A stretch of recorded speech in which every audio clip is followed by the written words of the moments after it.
That man fears to sit face to face with Ukraine and the world and openly admit he wants only war. Instead, Putin sends delegates who cannot and don't want to stop the bloodshed. And when he appears abroad, in Beijing or somewhere else, it's only to buy more time for killing, pretending he seeks diplomacy. Putin only cares about using every meeting, every chance to keep the war going. Each day, Russia kills our people, destroys our cities, and leaves no sign it will ever return to the principles of the UN Charter. China is also represented here, a powerful nation on which Russia now depends completely. If China truly wanted this war to stop, it could compel Moscow to end the invasion. Without China, Putin's Russia is nothing. Yet too often, China stays silent and distant instead of active for peace. The United States of America is present here as well, a strong nation that supports our defense, and we've said yes to every proposal from the US president for a ceasefire and talks with Russia to bring peace. But Russia always says no or tries to confuse everyone so that even a ceasefire can't happen.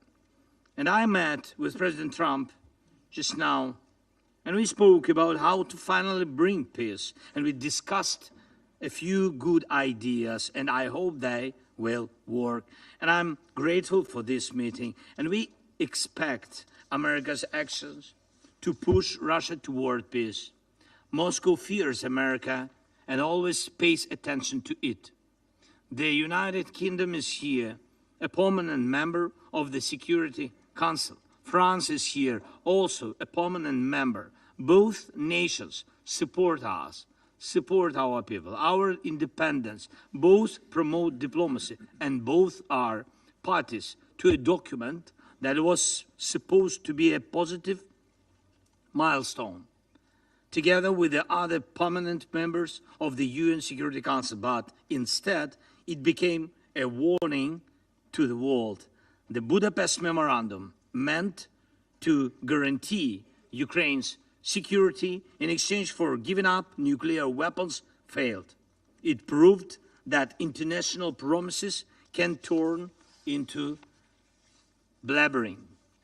That is why today, with Britain, with France, and already with more than 30 nations in our coalition of willings, we are building a new security architecture.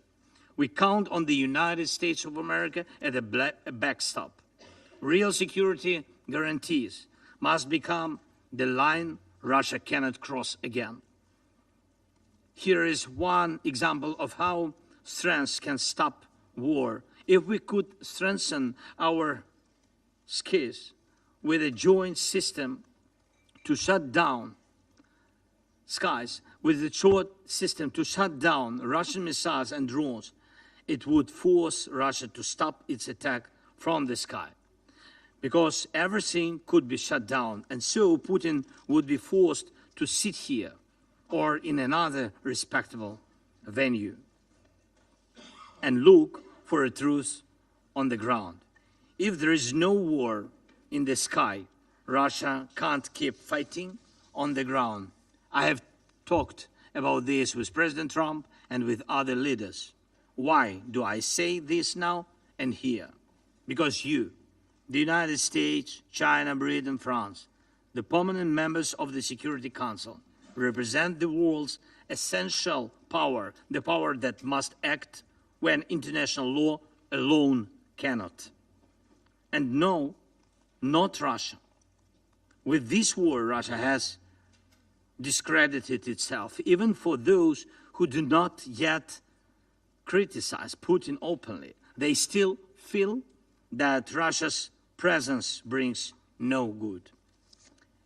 Excellencies, behind every international institution, there must be real strength to enforce decisions.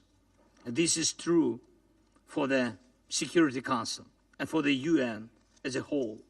If you stand together for ending this war, even Russia will have to obey. And if some of you act while others delay, the war goes on. Ukraine wants peace more than anyone in the world. The front is on our land, and we mourn our people, and we try to save our cities and to save our small villages. Russia ignores its dead, blind to its own losses. But one day, it will see and it will hear, and it will happen when it sees your actions, when it hears your united call for peace. That is my appeal to you today. Be the force that act together, please, united lest to stop Russia's war. And we know how to guarantee security. What we need now is a strong push to force Russia toward peace. Thank you. Slava Ukraini. I thank His Excellency Mr. Zelenskyy for his briefing.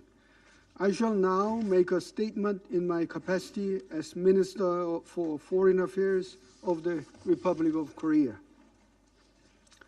Once again, I thank the Secretary General for his insightful briefing.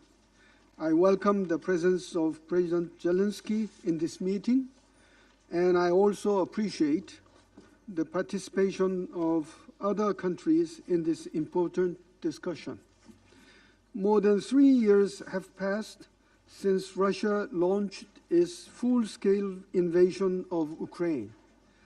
The drone incident along Poland's eastern frontier 2 weeks ago is a reminder that the battlefield may no longer be confined to Ukraine, posing a threat to the peace and security of neighboring states. This conflict has had grave consequences.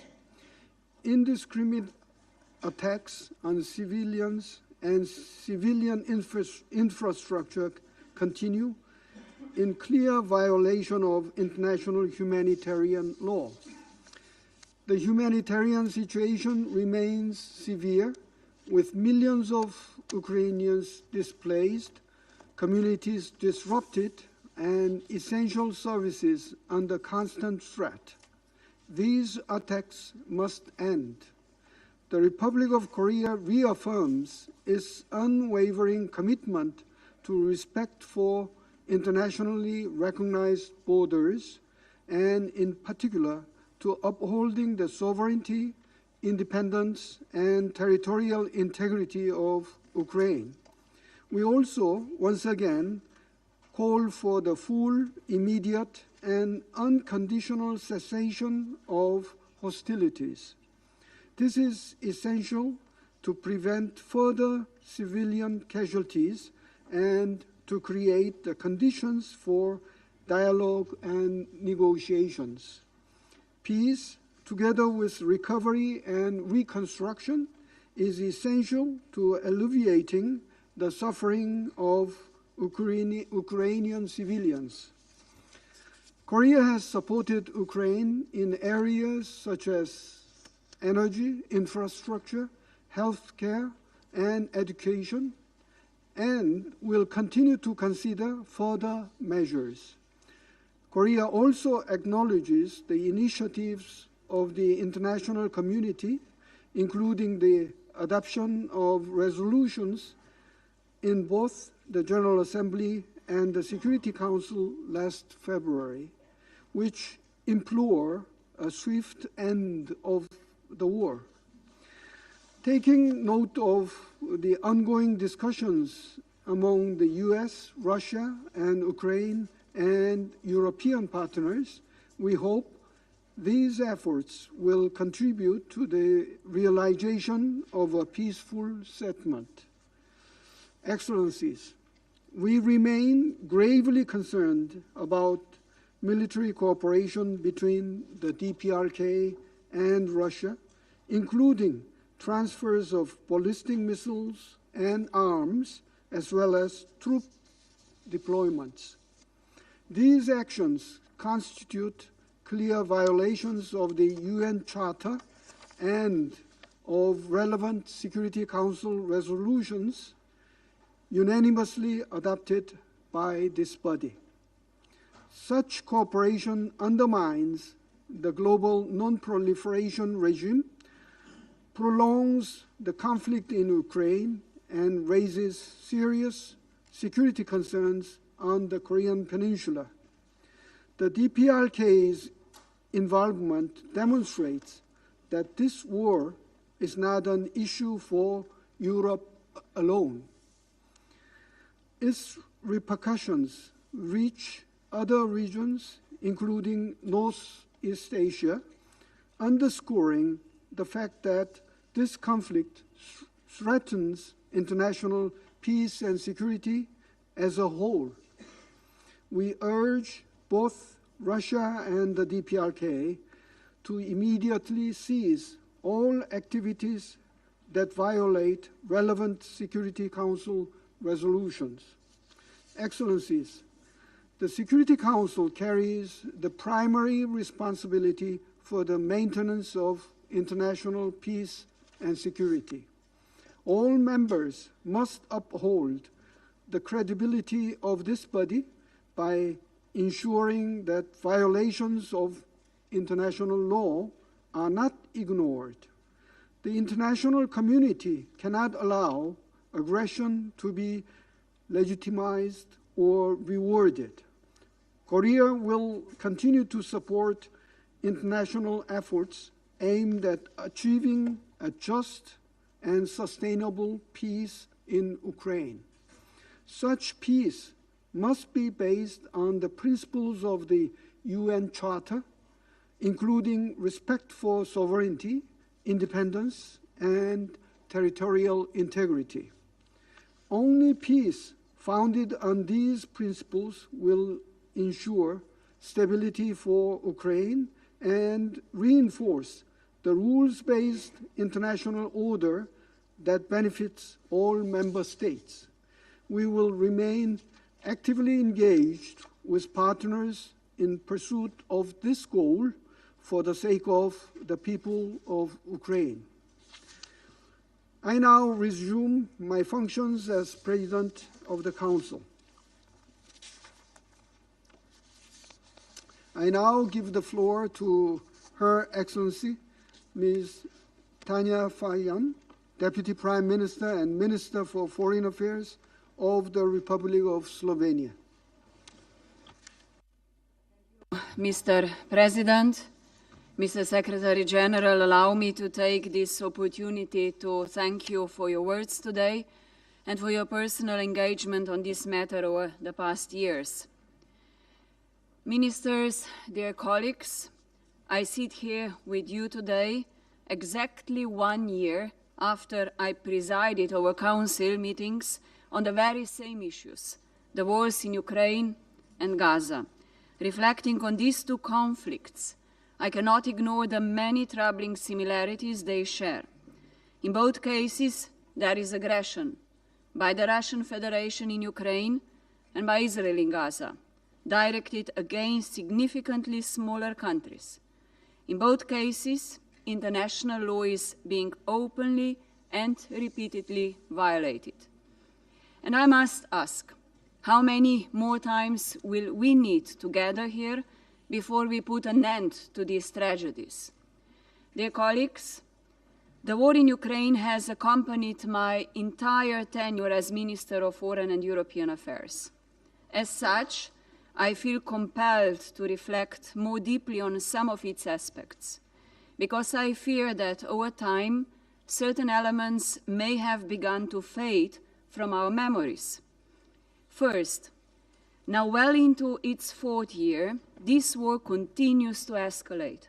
We are witnessing a record number of aerial attacks far from the front lines, causing record numbers of civilian casualties across Ukraine. Second, the rationale behind this war keeps shifting. We've heard justifications ranging from the welfare of Russian minority to Ukraine's Euro-Atlantic aspirations, vague security concerns, and accusations of nationalism within its government.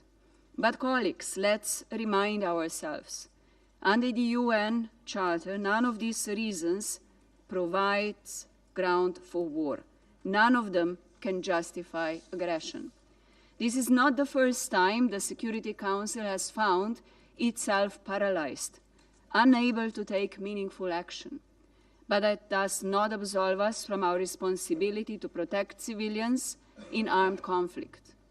Just as this applies to Ukraine, it applies equally to Gaza, Sudan, and to any other region suffering the consequences of war. And as with any protracted conflict, we must continue to confront the facts. We must speak out where condemnation is warranted, because failing to do so is failing to acknowledge reality. And without that, meaningful steps forward are rendered impossible. We condemn the violations of international humanitarian law. We condemn the abductions and forcible transfers of children. We condemn attacks on critical civilian infrastructure. We condemn that Russia keeps responding to Ukraine's calls for peace and ceasefire with drone swarms and missile strikes.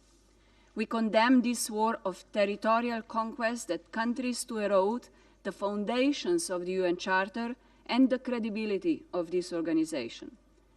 Mr. President, Slovenia believes firmly in the urgent need for a ceasefire and the start of meaningful peace negotiations.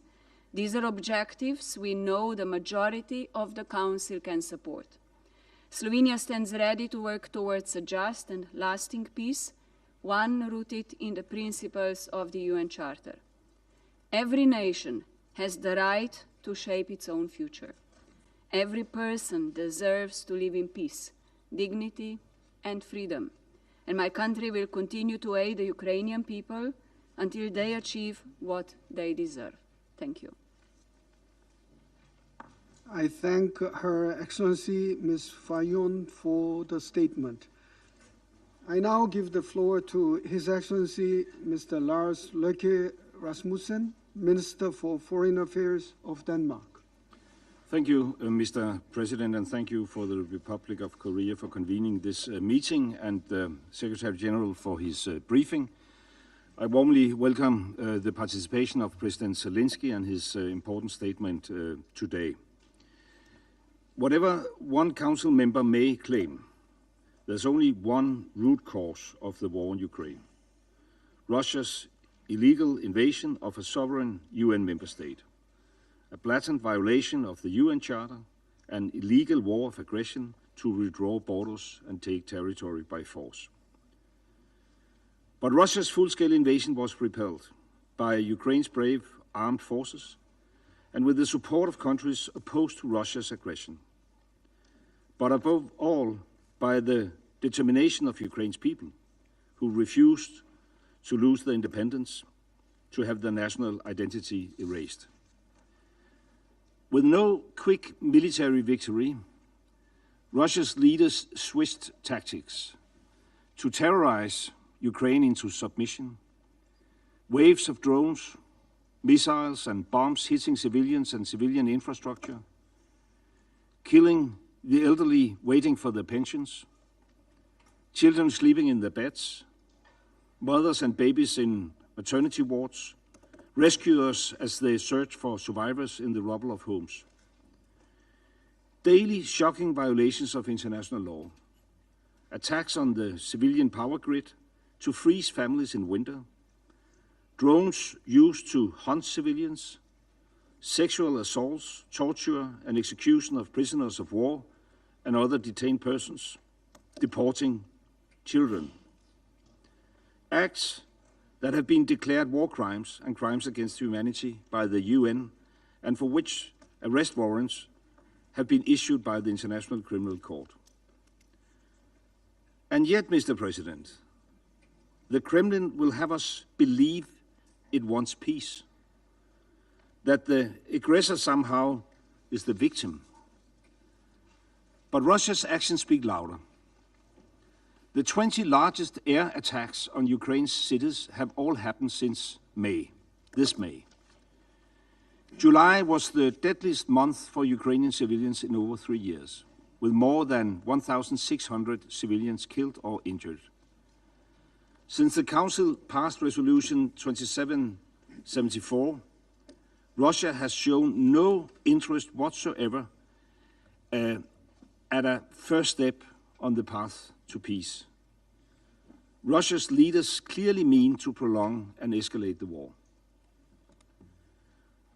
Russia's repeated violation of European sovereign airspace with aircraft and drones underline Russia's insistence of staying on a path of war. These reckless acts threaten the security of our citizens, threatens the regional stability and international peace. Mr. President, for peace to have any chance in Ukraine, the very first step must clearly be for the weapons to fall silent. Ukraine offered an unconditional ceasefire a month ago, and we have all witnessed Russia's response: escalation. Therefore, the international community needs to increase the pressure on the Kremlin through additional sanctions and measures against the shadow fleet. This is the only way Russia might engage in the peace talks in good faith. Mr. President, we are also focused on the humanitarian needs and other needs in Ukraine. My own country, Denmark, recently launched the Ukraine Transition Program to enhance Ukraine's resilience and ability to meet its people's urgent basic needs. With a new winter around the corner, Ukraine's needs will increase, and it is our duty to support them. I was in Kiev 10 days ago to launch this program, and I saw the determination of the Ukrainian people with my own eyes. They want to build a future and end this senseless war. We all pledged to uphold the UN Charter, to ensure countries can live in peace within their borders. In the 18th anniversary year of the founding of the UN, any other outcome would be a tragedy. When Denmark was elected to the Security Council, we pledged to uphold international law, and we will continue to do so in all cases. Thank you. I thank His Excellency Mr. Rasmussen for the statement. I now give the floor to His Excellency Mr. Jean-Noël Barrot, Minister for Europe and Foreign Affairs of France. Monsieur le Président, Mr. President, 80 years ago, men and women from all continents signed before history a pact for C'était le 26 juin global peace and 1945 security. à San On the Francisco. 26th of June, L'Organisation des Nations 1945, Unies in voyait San le Francisco, jour, the United Nations et dans was sa born. charte, And in the ces chart mots of the United puissants Nations, étaient these gravés à potent jamais. words were etched. Nous, peuple des Nations We, Unies, the peoples résolus à of préserver les the générations United futures Nations, du determined to fléau de la save guerre. succeeding generations from the scourge of war. 80 ans plus tard, 80 years later, en sinistre in a écho, sinister la echo, Russie viole les principes Russia les plus fondamentaux de ce is texte violating the fondateur. most essential principles of Depuis this le founding 24 text. février Since the 2022, 24th of elle February commet en Ukraine 2022, des it has been exactions perpetrating injustifiables. unjustifiable atrocities La in Russie Ukraine. est hors la loi, Russia is Vladimir acting in a Poutine lawless est hors la way. loi. Vladimir Putin En mars is 2023, la acting in a Cour pénale lawless way. internationale The a émis International des mandats Criminal d'arrêt Court contre in March Vladimir Poutine 2023 issued pour la an déportation arrest d'enfants warrant ukrainiens vers la Russie. against Vladimir Putin for the La deportation Russie a of été Ukrainian condamnée par children to l'Assemblée Russia. générale des Nations Russia Unies. was condemned by the General Assembly of the Résolution United de mars Nations, a resolution 2022. dating March 2022, Résolution de a février resolution 2023. dating February Résolution de 2023, février the 2025. resolution dating February Sans 2025, oublier and déjà not to mention la résolution de mars the 2014. resolution dating March 9 reprises, 2014. On 9 l'Assemblée générale a occasions, dénoncé the General l'invasion Assembly russe, denounced appelé the au Russian cessez-le-feu, invasion, au called for a respect de ceasefire, l'intégrité de for the l'Ukraine respect et à une of paix the juste, Ukrainian, the durable integrity of Ukraine, et conforme and à la for a Charte des just, Nations Unies. lasting peace in accordance Malgré with the Charter of the United Nations. Despite all of these condemnations, Vladimir Putin has dug in his heels. Brutality, lies, uninhibited violence. Thousands of Russian and Ukrainian lives have been sacrificed. To what end? To realize an imperialist a fantasy to quench imperial thirst. But frankly speaking, it is clear that Russia has failed. President Trump stated today that it is a paper tiger. Less than 1% of Ukrainian territory has been conquered over the past 1,000 days of war. A civilian Russian economy is flailing, asphyxiated by the war economy and by sanctions, which Vladimir Putin continues to expose his own population to. And in order to mask its failure, the Kremlin has redoubled its violent and aggressive stance. To mask the failure, Vladimir Putin has rained fire on cities of Bucha, Irpin, Mariupol, Dnipro, Kharkiv, Odessa, Chernihiv, Zaporizhia, and Kherson. These are martyrized cities, heroic cities. Each night, hundreds of drones and missiles target homes, target schools, target hospitals. Russia has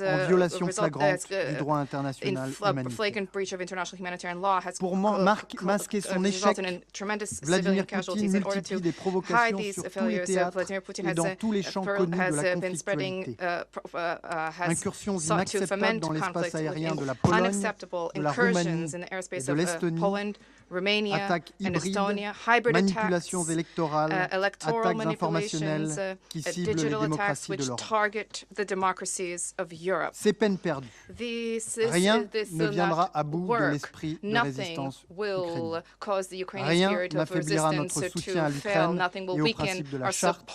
Et la Russie commet une très lourde erreur si elle doute encore de l'unité et de la résolution des alliés de l'OTAN, si elle poursuit son escalade dangereuse sur le flanc oriental de l'Europe.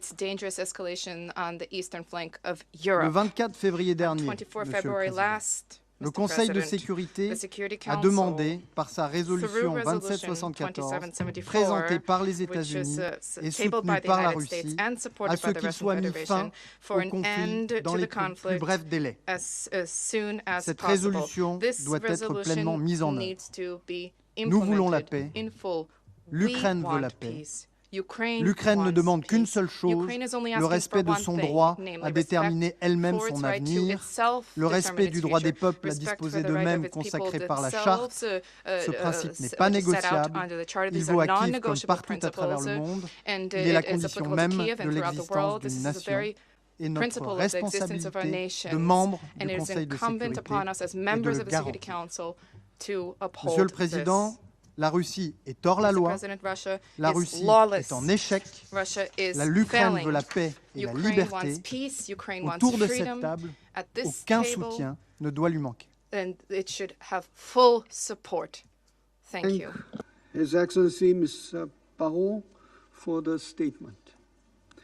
I now give the floor to Her Excellency Ms. Yvette Cooper, MP, Secretary of State for Foreign, Commonwealth and Development Affairs of the United Kingdom.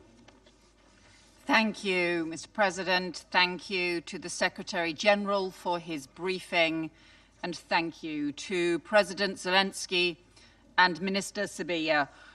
The United Kingdom commends you for your leadership and your determination. Thank you too for welcoming me to Kyiv 2 weeks ago, where I saw firsthand the impact of Russia's brutal war. And I met families whose lives had been uprooted, their homes destroyed, their children's education torn apart. But as Putin cynically stalls on peace, I also saw a nation resolute in its fight.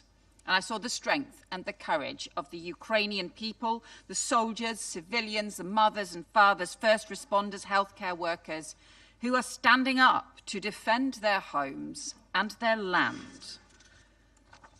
Russia's illegal and unprovoked war of aggression is not just a test of Ukrainian resilience and security. It is an assault on the United Nations Charter and its most foundational principles, respect for sovereignty and for territorial integrity, principles on which we all depend every day and feel acutely whenever they are threatened. And it is an assault on the UN Charter by a member of this Security Council. President Zelenskyy has made clear that he wants peace and wants this war to end, that he and Ukraine have supported a full, unconditional ceasefire and reaffirmed his readiness to meet President Putin. Alongside European partners, the US and President Trump are working to support a peace process, but Putin continues to choose war. He has rejected calls for a meaningful ceasefire. He has refused even to meet President Zelenskyy in a neutral venue. And Putin's strategy includes the forced deportation, indoctrination, and militarization of children. It includes the intensifying of targets against civilians, strikes on Ukrainian cities and critical infrastructure, on families as they sleep in their beds at night. Civilian casualties have risen nearly 40%, with children killed in playgrounds, diplomatic premises and government buildings damaged, hospitals and schools destroyed. And these are not accidents of war. They are the result of a cruel strategy targeting the people and communities of Ukraine. But anyone who knows Ukrainians knows that this will never succeed, because their determination to hold on to their freedom, to protect their families, their nation, far exceeds Russia's ability to take those things away. And indeed, what we have seen is Ukraine repeatedly undermine Russia's military goals, so that despite the huge Russian mobilization attempts in the last 3 years, their overall impact on their military goals has been minimal. In this war that they started, their losses are now 20 times higher than were Soviet losses in Afghanistan. In this war that they are continuing to pursue, they are struggling to recruit. And in some areas, their stocks are so low they have resorted to using military equipment from the 1950s. What is this for? Because as Ukraine stands firm against Russia, the United Kingdom stands firm with Ukraine. We know that Ukraine's security is our security, and all of us depend on upholding the UN Charter. We know that Russia exports interference, disinformation and instability well beyond Ukraine, from cyber attacks in Moldova to the deployment of mercenaries in the Sahel. Russia's actions seek to undermine democracies, fuel conflict and spread instability far beyond Europe's borders. And in recent weeks, we've seen provocative and reckless violations of NATO airspace in Estonia, Poland and Romania, against which NATO stands firm, and we will be ready to act. So the UK will continue to stand with Ukraine, providing the support it needs to defend itself now and to rebuild in the future. Rebuilding as a strong, prosperous nation, free to make its own choices. And so I say to the representative of the Russian Federation, we will target your ailing economy, your oil and gas revenues that are paying for this war, the defense industries making your munitions and weapons, because we know for Russia the price of war is piling up and the sanctions are tightening the screws. Falling energy revenues are squeezing the state budget, and oil revenues are now at a 5-year low, but we will go further, be in no doubt. And to our Ukrainian friends, I say, you have the UK's unwavering support now and for decades to come. And to this Council, I simply offer a reminder that 80 years ago, our predecessors came together as United Nations to save succeeding generations from the scourge of war. That mission remains as noble today as it was in 1945. Each generation is tested anew, and we must rise to this test for Ukraine and for us all. Thank you. I thank Her Excellency Ms. Cooper for the statement. I now give the floor to His Excellency Mr. Ahmed Attaf, Minister of State, Minister of Foreign Affairs, National Community Abroad, and African Affairs of Algeria. Vous avez la parole. شكرا سيد الرئيس. Thank you, Mr. President. نجتمع مجددا لنقر We are meeting once again أسف to وألم وحسرة recognize with great regret, استمرار pain, الحرب bitterness, the ongoing war في أوكرانيا that وهي is raging in Ukraine. عامها الرابع This war دون now is going أن into its تلوح في fourth year, الأفق القريب فرص and we تسويتها still الفعلية can't see وإمكانية وضع a حد solution on the نهائي horizon. And in the لتداعياتها. near future, we can't see لقد any possibility of استبشرت putting بلادي a كل الخير lasting في end to جميع the effects of this المبادرات war. My الدبلوماسية country had والمساعي hopes الحميدة with regard to the good التي offices and استهدفت diplomatic خلال efforts عامنا undertaken هذا this year, إنهاء هذه and which الحرب had as عبر their سبيل aim الحوار putting an end to this war والتفاوض through dialogue بصفته and السبيل negotiation. الوحيد والأوحد This is the القادر only على تمكين way طرفي النزاع that will من تحقيق allow the هذه two الغاية warring parties to المنشودة.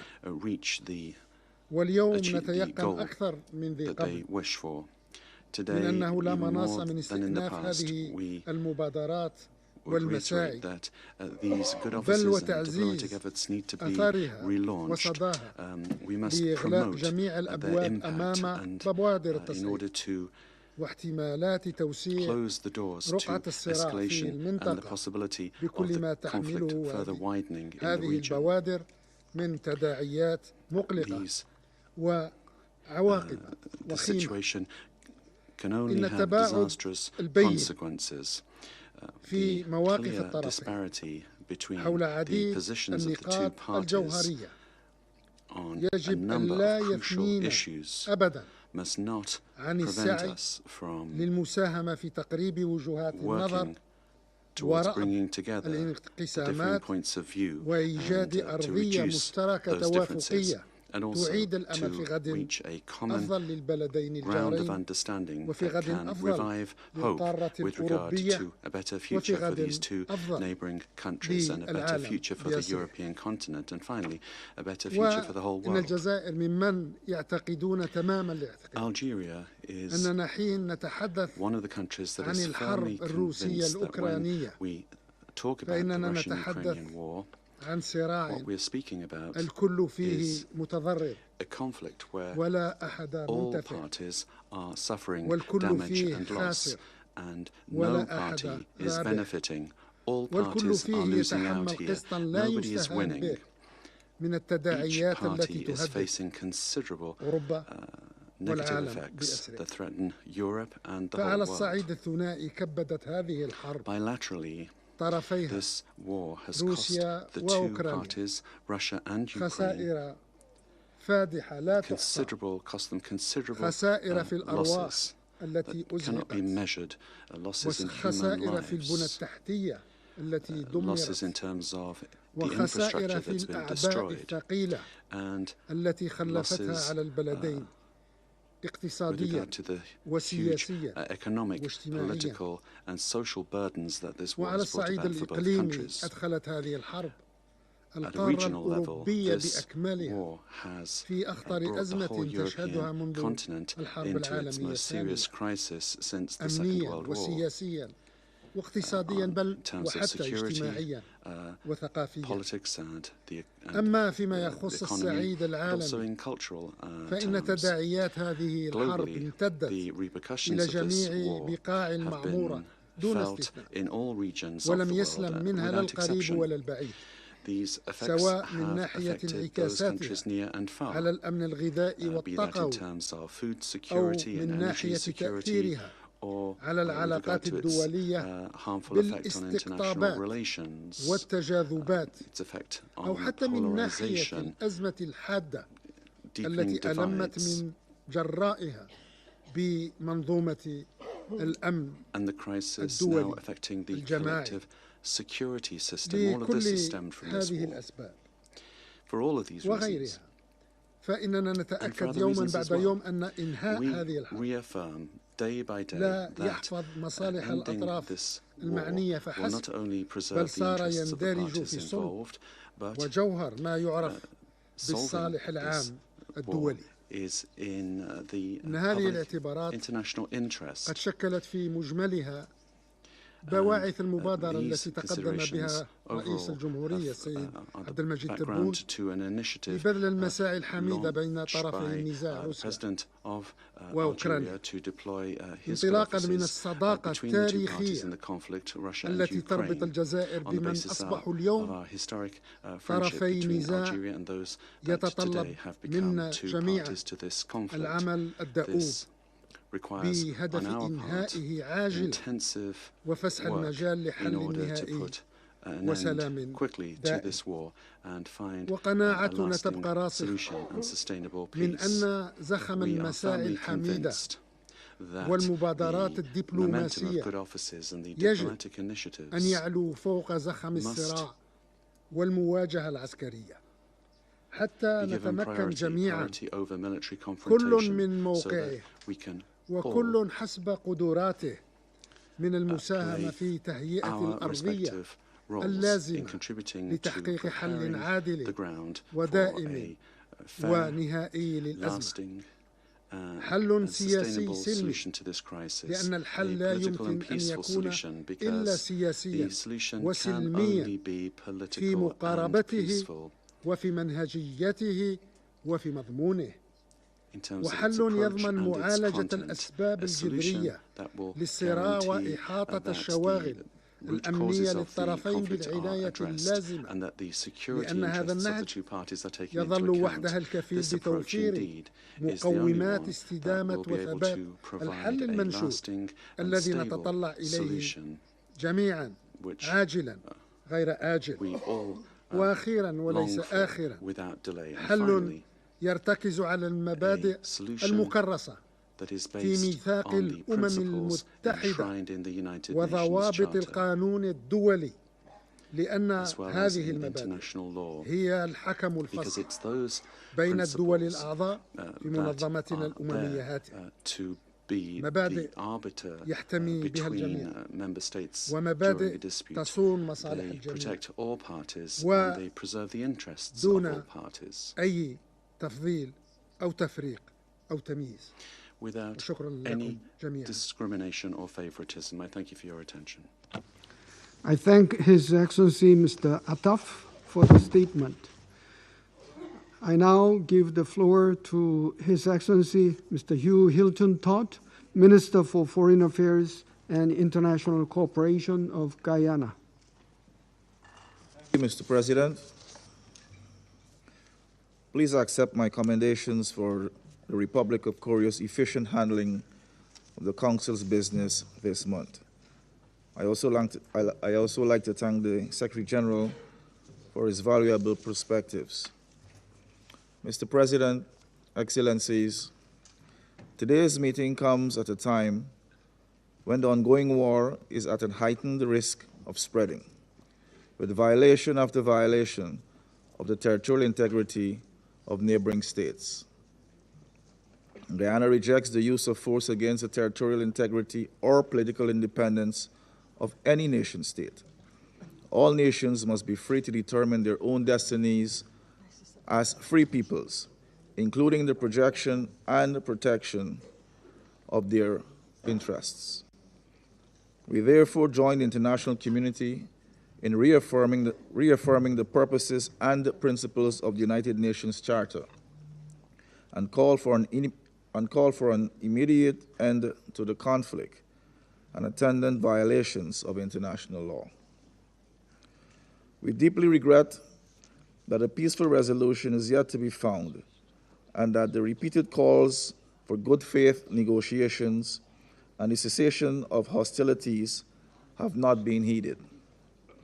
Even as Resolution 2774 remains unimplemented, we remain convinced that a peaceful solution is still possible and the only viable path forward.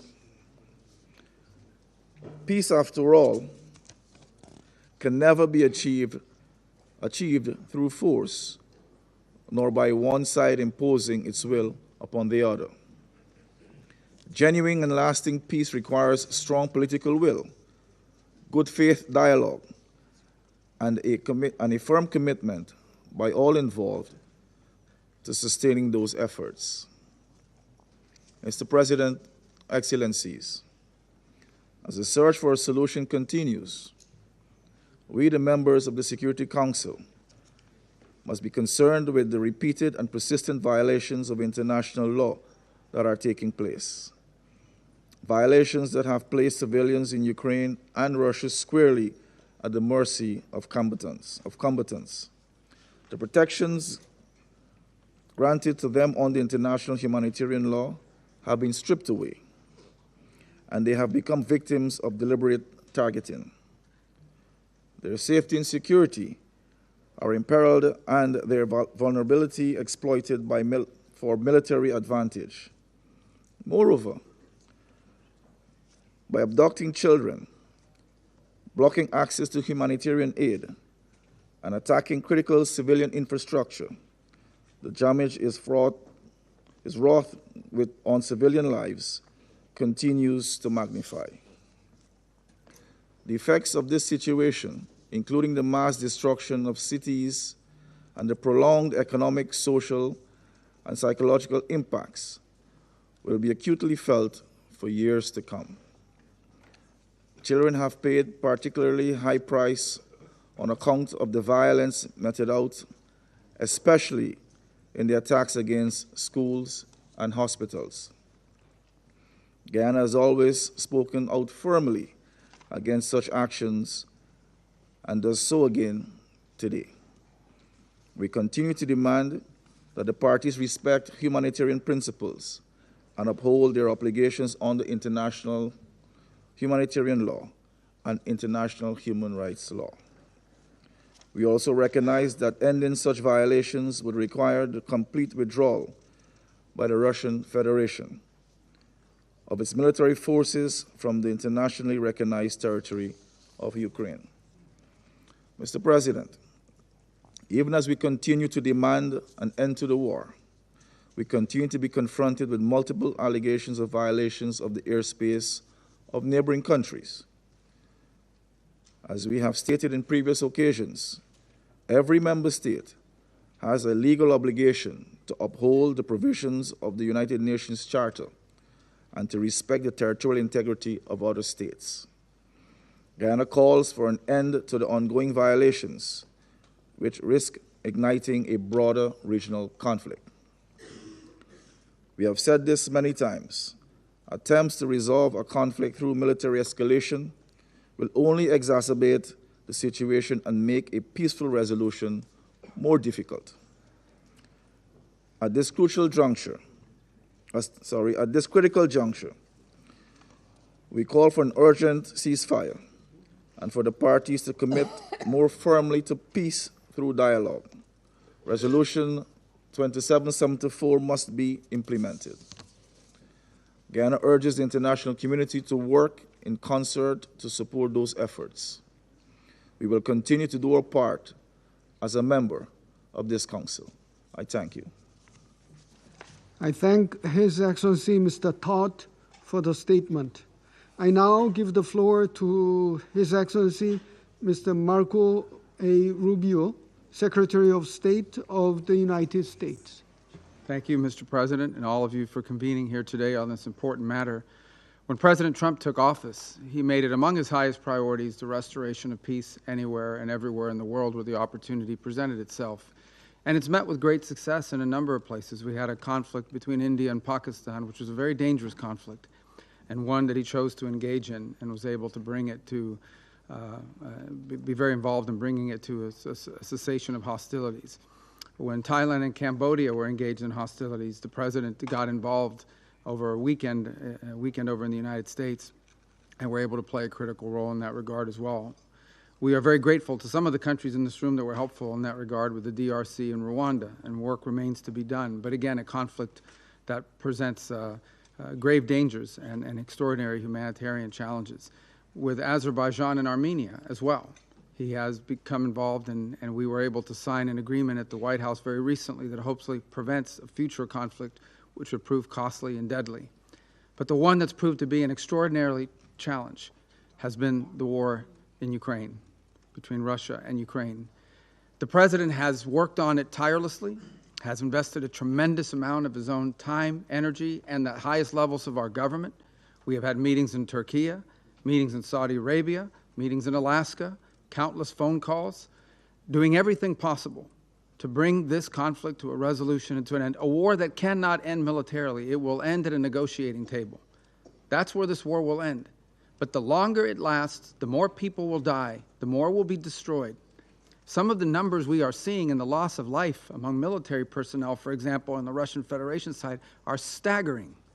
Staggering. In 1 month alone, more loss of life than in the entirety of the U.S. engagement in Afghanistan or Iraq. This war has to end, and we have done everything we possibly can and will continue to do everything we possibly can to bring it to an end.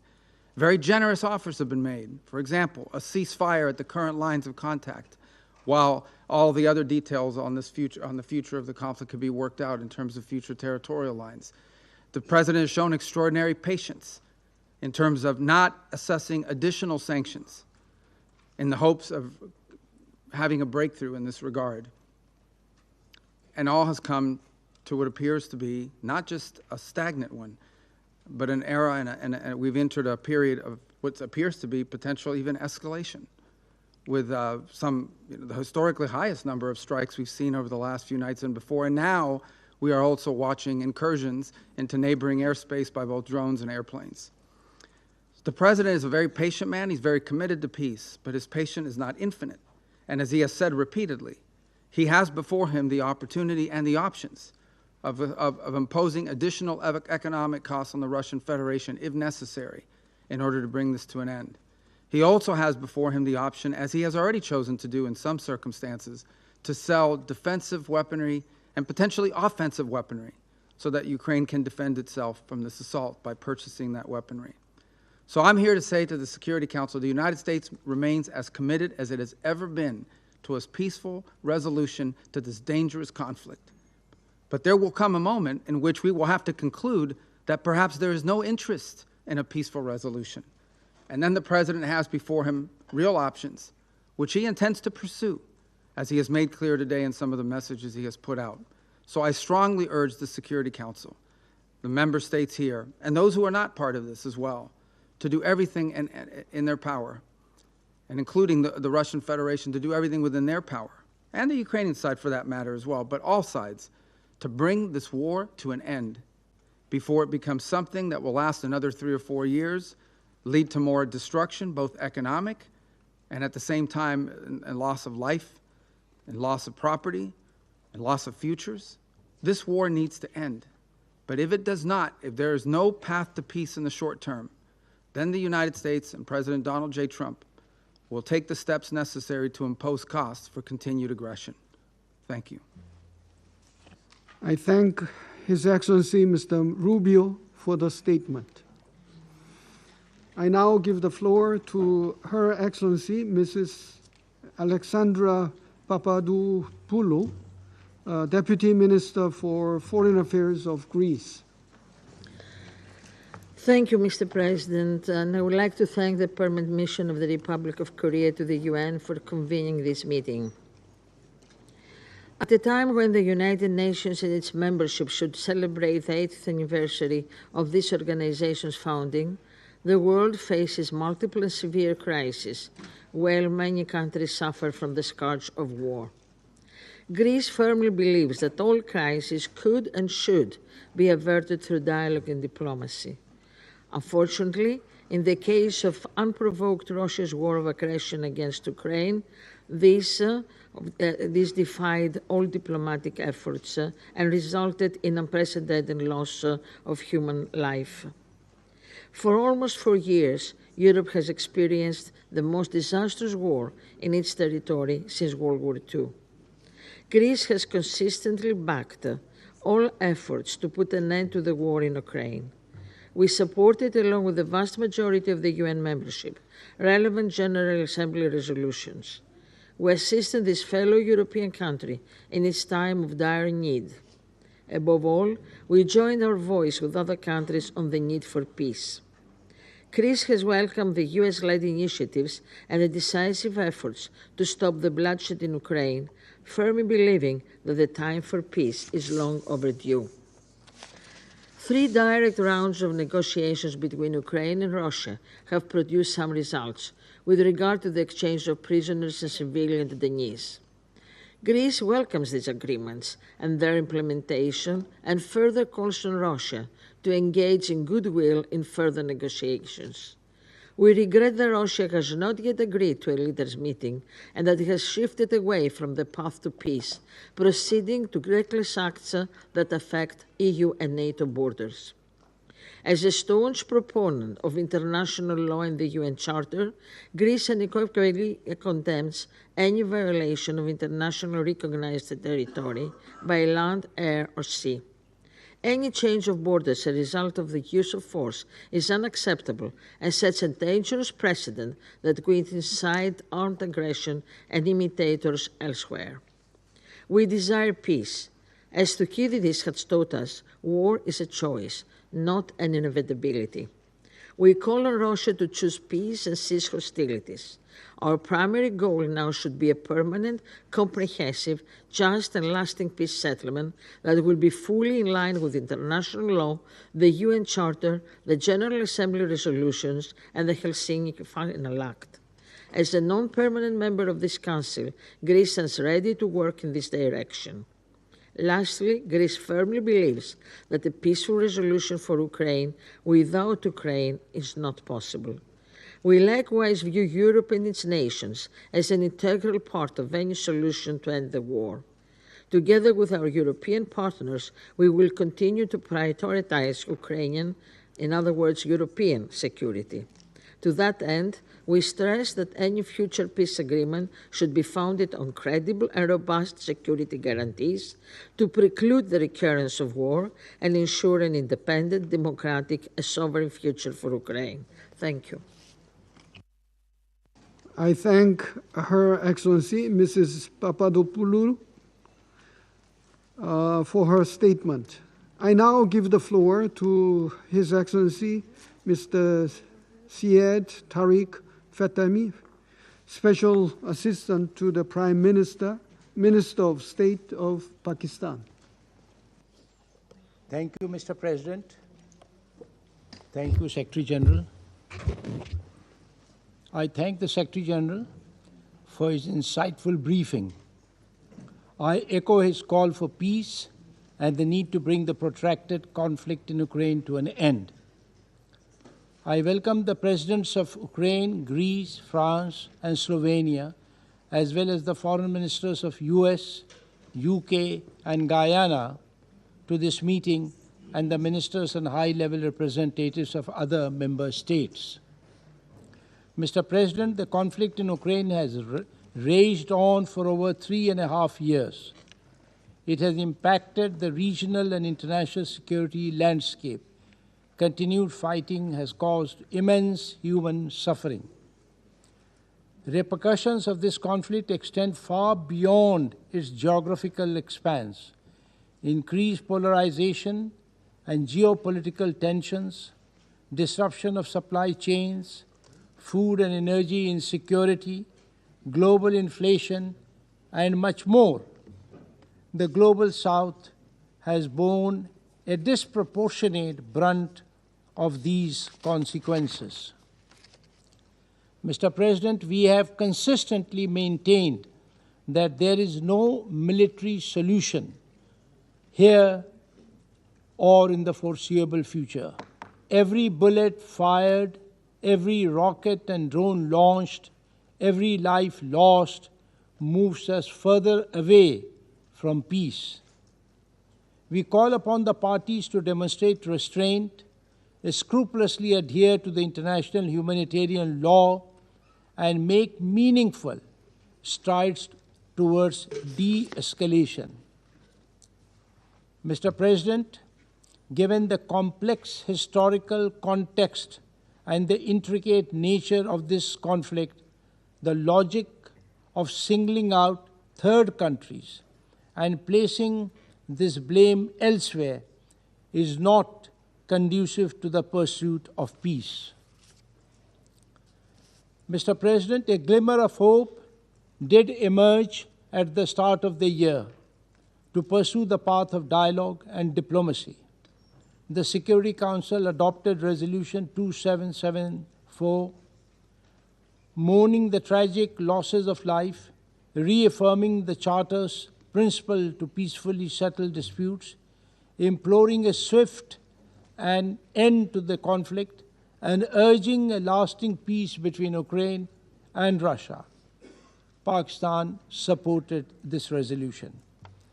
Pakistan also welcomed the ensuing political engagement, including direct talks between Russia and Ukraine, facilitated by the US President himself. It generated optimism for an early end to this conflict. We certainly hope that these efforts will bear fruit.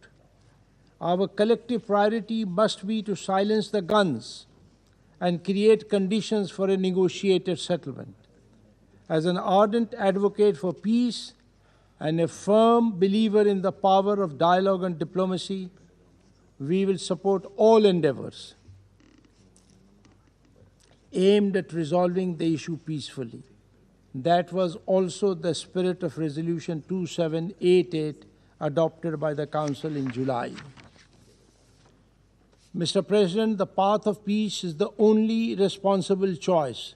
A sincere and meaningful dialogue, which addresses the security concerns of all sides, is anchored in the principles of the UN Charter and international law and respects the relevant multilateral agreements, can help secure peace, which is both just and sustainable.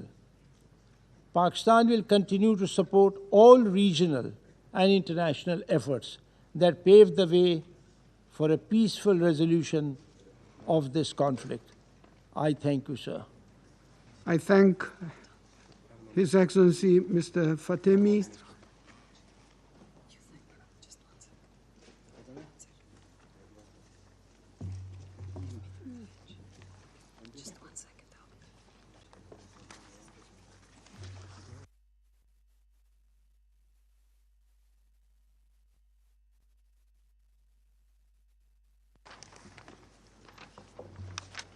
Okay.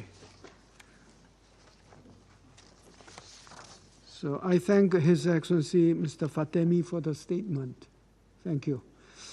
I now give the floor to His Excellency Mr. Javier Martinez Achav Vasquez, Minister for Foreign Affairs of Panama. Buenas tardes. Good afternoon, Señor Presidente, Mr. President, Excelencias, Excellencies.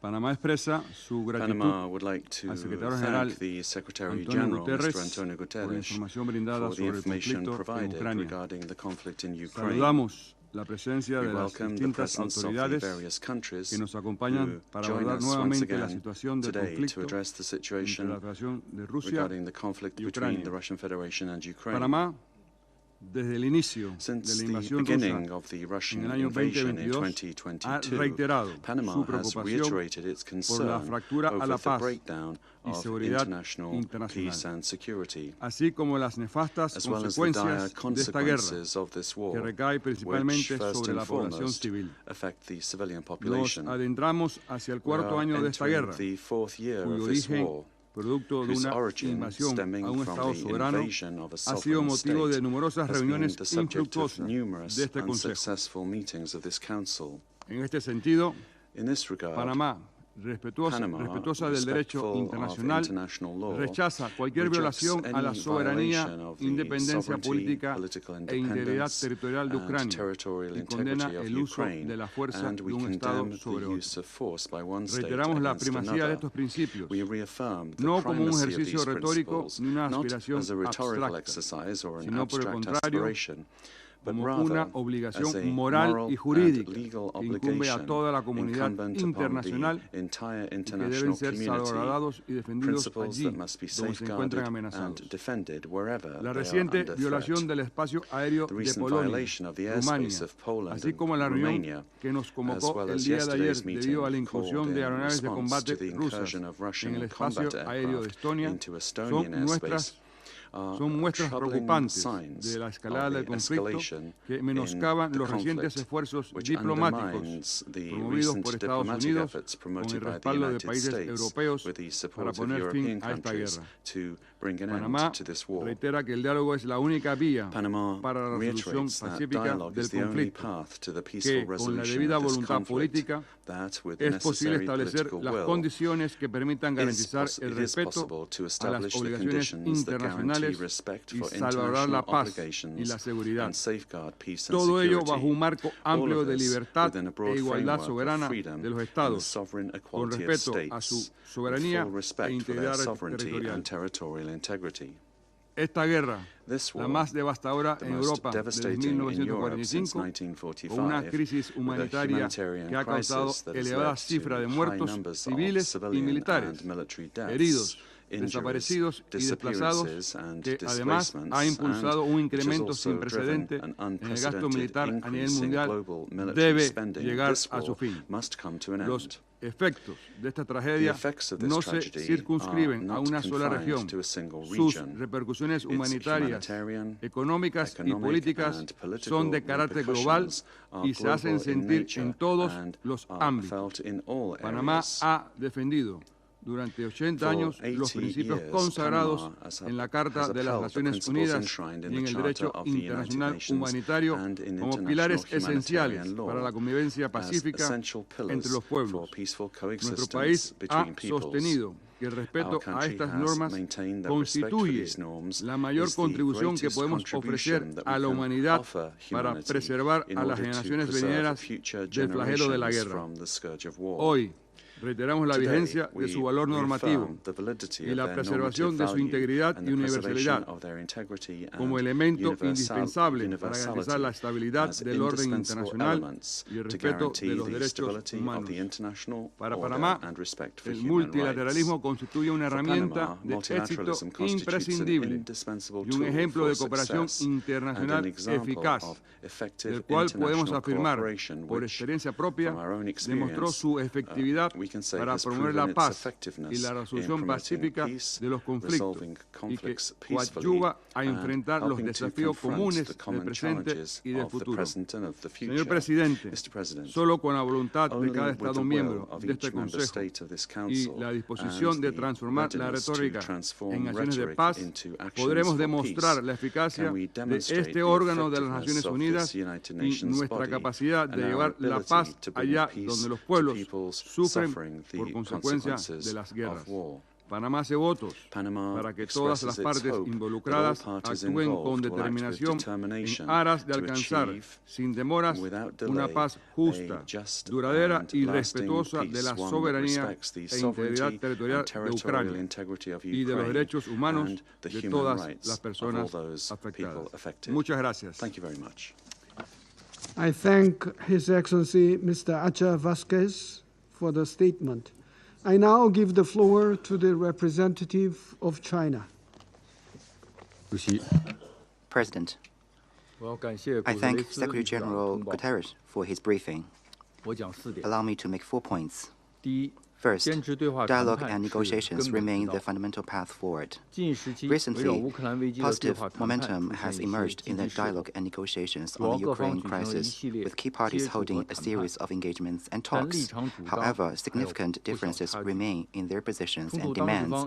The parties to the conflict should intensify their efforts, demonstrate political will, show flexibility, and take seriously and address properly each other's legitimate security concerns, so as to reach a comprehensive, lasting, and binding peace agreement at an early date.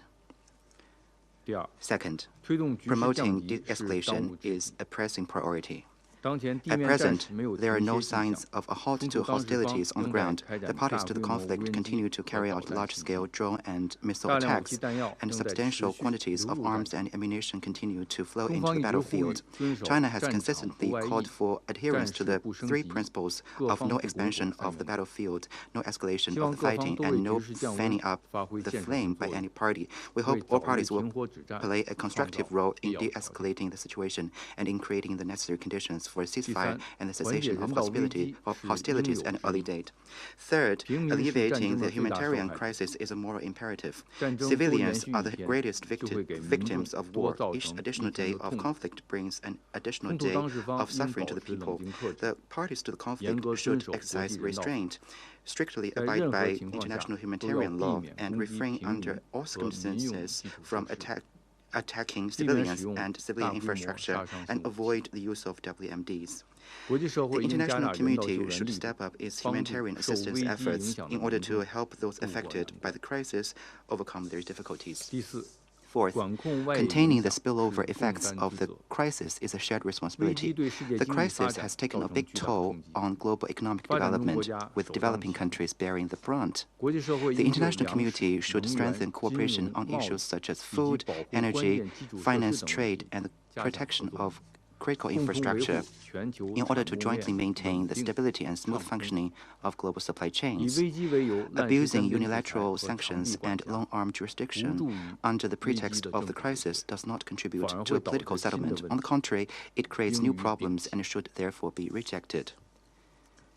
President, since the first day of the crisis, China has been upholding an objective and impartial position, calling for a ceasefire and cessation of hostilities, and advocating for peace talks towards a political settlement. Guided by the four shoulds put forth by President Xi Jinping, we have maintained close communication with parties concerned, sent our special envoys for shadow diplomacy, and together with Brazil and other countries of the Global South, initiated the Group of Friends for Peace in order to consolidate calls for peace, promote consensus on peace, and advance peace efforts. China stands ready to work with the international community and continue our constructive role for the early political settlement of the crisis. Thank you, President. I thank the representative of China for the statement. I now give the floor to the representative of Sierra Leone.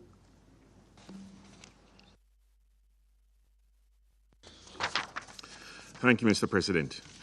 Mr. President, we thank you for convening this briefing on Ukraine at the request of Slovenia, Denmark, Greece, France, and the United Kingdom. I welcome President Volodymyr Zelenskyy's participation at this meeting. I thank the Secretary General, Mr. Antonio Guterres, for his comprehensive and sobering briefing. We also welcome the participation of ministers from neighboring countries in this meeting. For nearly 4 years, this Council has called for an end to a conflict that continues to inflict devastating harm on civilians and critical infrastructure. Since 2022, nearly 14,000 civilians, including over 700 children, have been killed and more than 35,000 injured. Sierra Leone has consistently condemned the disregard for sovereignty, territorial integrity, and the peaceful settlement of disputes enshrined in the UN Charter. Article 2.3 obliges member states to resolve their disputes by peaceful means while refraining from the threat or use of force.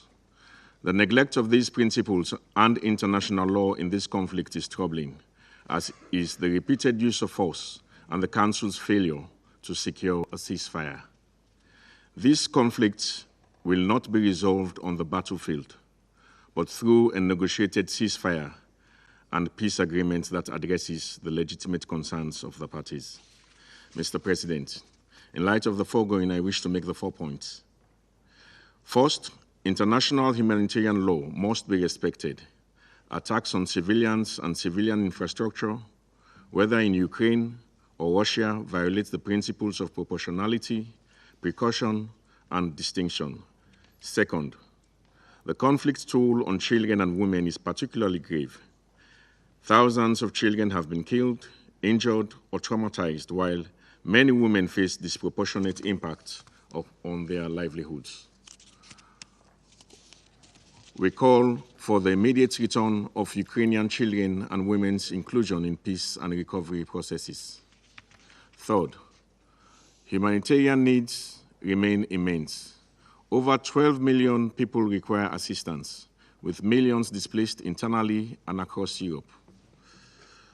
The destruction of infrastructure, contamination of land by mines, and the onset of winter make unhindered humanitarian access and sustained funding more urgent than ever. Fourth, good faith ceasefire and peace negotiations must be pursued. Confidence-building measures such as prisoner exchanges and the return of children should be built upon. We commend the efforts of Turkey in this regard.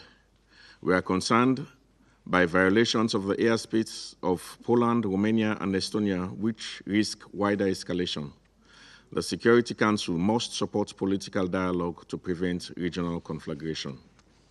The conflict has already severely disrupted global economic supply chains, resulting in shortages and price increases of critical food and fuel supplies. Mr. President, Sierra Leone continues to call for dialogue and diplomacy in line with Article 33 of the Charter as the only path to a just and sustainable peace.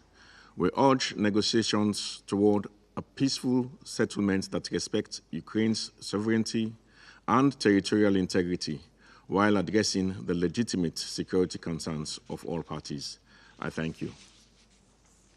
I thank the representative of Sierra Leone for the statement. I now give the floor to the representative of Somalia. Thank you, Mr. President. We thank the Secretary General for his briefing on the worrying developments in Ukraine and the wider region. We meet today as the war in Ukraine enters yet another difficult chapter and a conflict whose origins stretch back years and whose consequences have rippled far beyond its borders. The latest developments only reinforces the urgency and complexity of the crisis. In that regard, I would like to make the following points. First, we are deeply troubled by the ongoing escalation of attacks impacting civilians and essential civilian infrastructure. Hospitals, schools, and homes must never become casualties of war. Protecting civilians, particularly the most vulnerable among them, and preserving essential infrastructure are obligations enshrined under international law. Our delegation reiterates that all parties to the conflict must respect and uphold these principles without exception. Second, we must acknowledge that there can be no military solution to this conflict. My delegation welcomes the ongoing peace efforts spearheaded by President Trump to bring an end to this protracted conflict. We believe that every opportunity for peace and diplomacy, however brief, must be seized and built upon. We take note of the upcoming planned meeting between President Trump of the United States and Ukrainian President Zelenskyy on the sideline of the United Nations General Assembly, which we hope will advance dialogue and diplomacy. We also commend the humanitarian mediation efforts, including prisoners of war exchanges, and progress on these issues can build the trust necessary for broader engagement. Third, we are concerned by the recent reported military developments in the wider Eastern European region, which could escalate into a broader war in the region. These incidents underscore the escalating nature of the conflict and highlight the urgent need for a comprehensive de-escalation and utmost restraint by all parties to prevent a wider conflagration. Constructive and good faith engagement remain essential, and only through sustained diplomatic efforts and willingness to compromise can bring durable and just peace be achieved. Mr. President, in closing, my delegation reaffirms its unwavering support for all efforts aimed at addressing the root causes of the conflict and achieving a just and lasting peace in accordance with the United Nations Charter. The people of Ukraine and all those affected by this crisis deserve a future and a path to peace founded upon peace, security, and dignity. I thank you. I thank the representative of Somalia for the statement. I now give the floor to the representative of the Russian Federation. Thank you, Mr. President. It is very much lamentable that the membership of the Security Council has been compelled today to spend time and be present at a meeting which was initiated by our European colleagues purely to mark the latest New York stop on the tour of the well-known former actor. And here we see squeezed in as during the subway at rush hour, where we hear and will continue to hear mere replicated statements which have nothing to do with the truth. There is no added value for the establishment of peace in Ukraine. Generated from today's meeting, which is obvious, and this will merely become yet another shameful episode in the market of hypocrisy, which is seen in the presentation of the Ukrainian theme by European states. European sponsors of the Zelenskyy regime want the United Nations Security Council to live, as they do, in some kind of a parallel reality where Ukraine is not losing on the battlefield, losing city after city, and where Ukrainian citizens are queuing in line in order to die in the pointless slaughter for the advancement of Western geopolitical interests. This is a perverted picture which some are attempting to impose upon us. In this picture, Ukraine is an island of democracy and freedom. Its leader, usurper, broke his electoral pledge and thrown thousands of fellow citizens into the dungeons. According to their picture, he is supported by all Ukrainians who apparently don't need any elections because they have such an outstanding president. Those who play into the hands of this Ukrainian puppeteer need to understand that essentially they're becoming complicit in the criminal manipulation, the purpose of which is to prevent a long-term just and lasting peace in Ukraine, which stipulates inter alia the development of such security guarantees that would preclude the threat of new conflict in Europe. This essentially is a conspiracy which is geared towards Ukrainians continuing to die, for Ukrainians to continue to die by the thousands in this senseless fratricidal slaughter which Western foes of the Russian Federation have been preparing for many years, seeking to weaken our country, to undermine our security and economic capability. What is unaddressed here is a perverse manifestation that is egregious for any civilized state, and not a single country in the neighborhood or any self-respecting country would tolerate this. Essentially, what is proposed, inter alia, is for us to turn a blind eye to the Kiev marionettes who are blind are mad with Russophobia and the permissiveness of their suzerains. They are not even considering rejecting the persecution of Russian citizens of Ukraine who are prohibited, contrary to the constitution of the country, prohibited from speaking in their mother tongue and teaching their children in their mother tongue. And before our very eyes, people under threat of death and persecution are forced to deny their own identity, their moral, historical roots and values, and the so-called European democracies are clapping and cheering, baselessly alleging that Russia allegedly is trampling upon the identity of Ukrainian identity. This was never a goal. This is an insolent lie advanced by the Kiev princeling to intimidate and brainwash the international community. It is proposed that we forget the neo-Nazi regime in Kiev, emboldened by impunity, which seized power following a coup sponsored by the West in breach of the UN Charter, which fired upon defenseless people in the southeast of Ukraine, using tanks and weapons, throwing bombs on them, and burning people alive in the trade union building and mocking them just because they're Russian Ukraine and refused to accept the misanthropic ideology of the Kiev regime. And then the regime for 7 years under the smokescreen of Minsk agreements was armed to the teeth, provided with intelligence data and prepared for war with Russia, as was acknowledged by a number of European politicians who were directly complicit here. And we are called upon not to notice how Ukraine is glorifying those who, during the war, together with the Nazis, destroyed hundreds of thousands of Jews, Poles, Russians, Roma, Ukrainians, and not to notice how Ukrainian partners of Kiev shamefully are casting down their eyes when they see etched on the bodies of neo-Nazi Ukrainian fighters swastikas and other Nazi and neo-Nazi symbolism, which is prohibited in their own countries.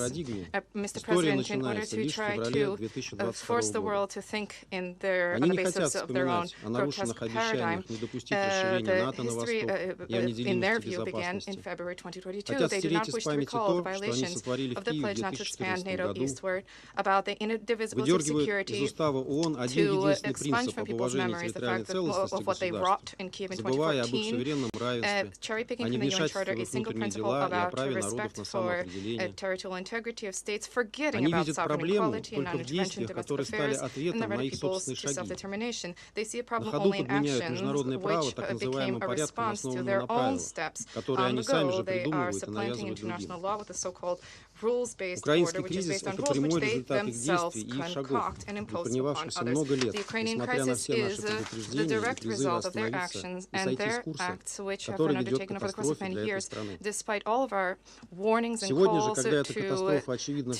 disembark from that path, which is leading to catastrophe for that country. Today, this catastrophe is absolutely clear to all who, seeking to save their own skin, and the head of the Kiev regime who brought them to power, they are trying to undermine the efforts to establish a long-term peace in Ukraine. This country is not only has large-scale corruption, complete lawlessness, but also egregious double standards, which the collective West and media outlets under their control demonstrate in the Ukrainian context. Nowhere in the world, in no other context, has there been such consistent disregard for the indisputable violations of international humanitarian law by the Kiev regime, who have been using civilians as human shields and placing air defense systems in direct proximity to residential areas. This is resulting in tragedies linked to wreckage falling on homes from air defense missiles, which in any other which would not have happened because Russian aerospace capabilities, as was repeatedly seen, are carrying out purely high-precision strikes targeting objects related to military and industrial capabilities of the regime. Moreover, in the majority of cases, these are responses to Ukrainian drone strikes targeting civilian objects in Russian cities, deliberately showing Ukrainian nationalist, deliberate showing by Ukrainian nationalists of homes, schools, kindergartens, and hospitals, which people in the West are tending not to notice. Unfortunately, this is also being indulged by the UN Secretariat, where any allegations from Kiev are supported, and the grim statistics which have been presented by Russia are disregarded. And these egregious violations, this is an egregious violation of Article 100 of the UN Charter, which instructs UN staff to be objective, and this policy brings no honor to Antonio Guterres. It is clear to all that the EU and NATO are in a sticky situation with their anti-Russian Ukrainian project. They're confused and entangled, and they don't really know how to extricate themselves from the situation which they themselves placed themselves in. Washington was the first to see the light after the new administration took up its duties. However, instead of joining the efforts to establish peace in Brussels and allied capitals, they continue due to either inertia or deliberately to fan the flames of war continuously without any justification. They are mendaciously portraying Russia as an enemy, which inevitably will attack them as soon as it finishes off Ukraine. Today, this party of war lost sleep trying to derail, to undermine the results and understandings that were arrived at during the meeting of the Russian and U.S. presidents in Alaska 1 month ago. generating hysteria, including in this chamber, in connection with the unsubstantiated allegations about the incursion into Poland of alleged Russian drones and alleged overflight in Estonia of Russian fighter jets. This is a brainwashing and indoctrination, attempts to blame Russia for their shortcomings and errors, and for their acute socio-economic problems, which European communities, which European societies face as a result of their own ill-conceived sanctions. Measures only to be compared to the designs of German and Italian, the Germans and the Italians during the Second World War. This is what this can be compared to. And these manipulations, and these manipulators, having learned a bitter lesson from history, throw up their hands and allege that they did not recognize what would happen as a result of their actions. Mr. President, the contours of the future peace in Ukraine are well known to all of us. And also what is clear is that the presentation of the Kyiv regime about how this will look has nothing to do with reality, merely dooming thousands of Ukrainian citizens who do not wish to go to the front, dooming them to pointless death. Just yesterday on a Ukrainian television channel, one of the then propagandists lamented that many Ukrainians there were many Ukrainians rounded up on the streets, but they, I quote, they ran out quickly. And therein lies the cynical essence of the Kyiv regime. Do you align yourselves with them when it comes to this unenviable plight of Ukrainian citizens who are still alive? If you are not indifferent to the plight of these people, then we are awaiting your support and genuine efforts in order to attempt to probe the contours of a realistic, long-term, lasting peace to end this war which the criminal clique began in 2014. We are not abandoning any negotiations formats. We advocate purely serious, substantive, clear-sighted negotiations, nor are we rejecting negotiations with Ukraine, despite the highly dubious, to put it mildly, legitimacy of its current authorities.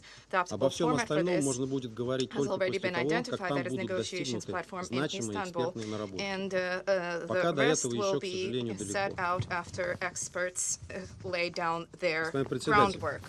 And unfortunately, there's a long road ahead. To conclude, I wish to recall the prophetical words which were uttered on the sidelines of High-Level Week of the General Assembly 2 years ago by Polish President Andrzej Duda. And I quote, "Ukraine is like a drowning man. It is dragging us into the depths." End of quote. Today, such drowning men are many of those who spoke in this chamber. If you accept this inglorious fate, then you can continue to do nothing and continue in the same vein. If not, then there's a great deal of work which lies ahead. We stand ready to do this work, and now it is up to you to make that choice. Thank you for your attention. I thank the representative of the Russian Federation for the statement. I now give the floor to His Excellency Mr. Petru Pavel, President of the Czech Republic. Thank you, Mr. President, Excellencies. It is an honor to address again the Security Council, and I thank the Korean Presidency for this opportunity. The Czech Republic is proud to be among the founding nations of this esteemed organization and remains fully committed to upholding the Charter and the rules-based international order. For more than 11 years, these principles have been under direct assault by Russia's ongoing aggression against Ukraine, which continues to suffer daily attacks against civilians, infrastructure, and even foreign diplomatic mission. Russia, for everyone to see, does not seek a peace. Let me state it loud and clear that Russia continues to violate basic principles of the UN Charter, territorial integrity and national sovereignty through its naked attempt to land grab and expansion of sphere of influence. The recent land swap proposals and continued military escalation highlight its disregard for peace and international law. While Russia pretends readiness for dialogue and negotiating process, it systematically breaches the very basic principles of peaceful coexistence among the nations and continues to play for time. And it will continue to do so for as long as the international community allows it. We condemn in the strongest terms possible the recent incursion of Russian drones into Polish airspace. And it was not an isolated incident. It forms part of Russia's deliberate strategy to intimidate its neighbors and test the limits of international law. Czechia stands in full solidarity with Poland, Estonia or Romania and commends their swift and decisive defensive response in the face of this blatant act of aggression. After many years of war, Ukrainians are the ones who want peace in their country the most. Therefore, Ukraine must be a key actor at the peace talks. Any peace agreement must be based on international law, including the UN Charter, and be subject to Ukraine's consent. The aggressor must not be rewarded for unlawful use of force. Accountability and full reparations for the damage caused are essential for a just and lasting peace. Ladies and gentlemen, there can be no doubt Russia's aggressive behavior cannot be appeased. It must be faced with strength and a resolute global response. We call on all members of the international community, and in particular on China, to assume their responsibility and stop enabling this divisive war of aggression, which risks escalating further and undermining global peace. Thank you for your attention. Thank His Excellency Mr. Pavel for the statement. I now give the floor to His Excellency Mr. Peter Pellegrini, President of the Slovak Republic. Mr. President, dear colleagues, ladies and gentlemen, first I want to thank Republic of Korea for putting Ukraine on the agenda of this week's Security Council meeting.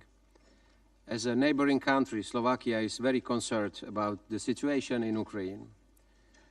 Even though Slovakia and Republic of Korea are geographically distant, we both recognize the wide-ranging effects of this war. Its consequences extend beyond Ukraine and affect global peace, security, and justice. 80 years ago, the UN Charter was created to prevent anyone from imposing their will on their sovereign neighbors or taking territory by force.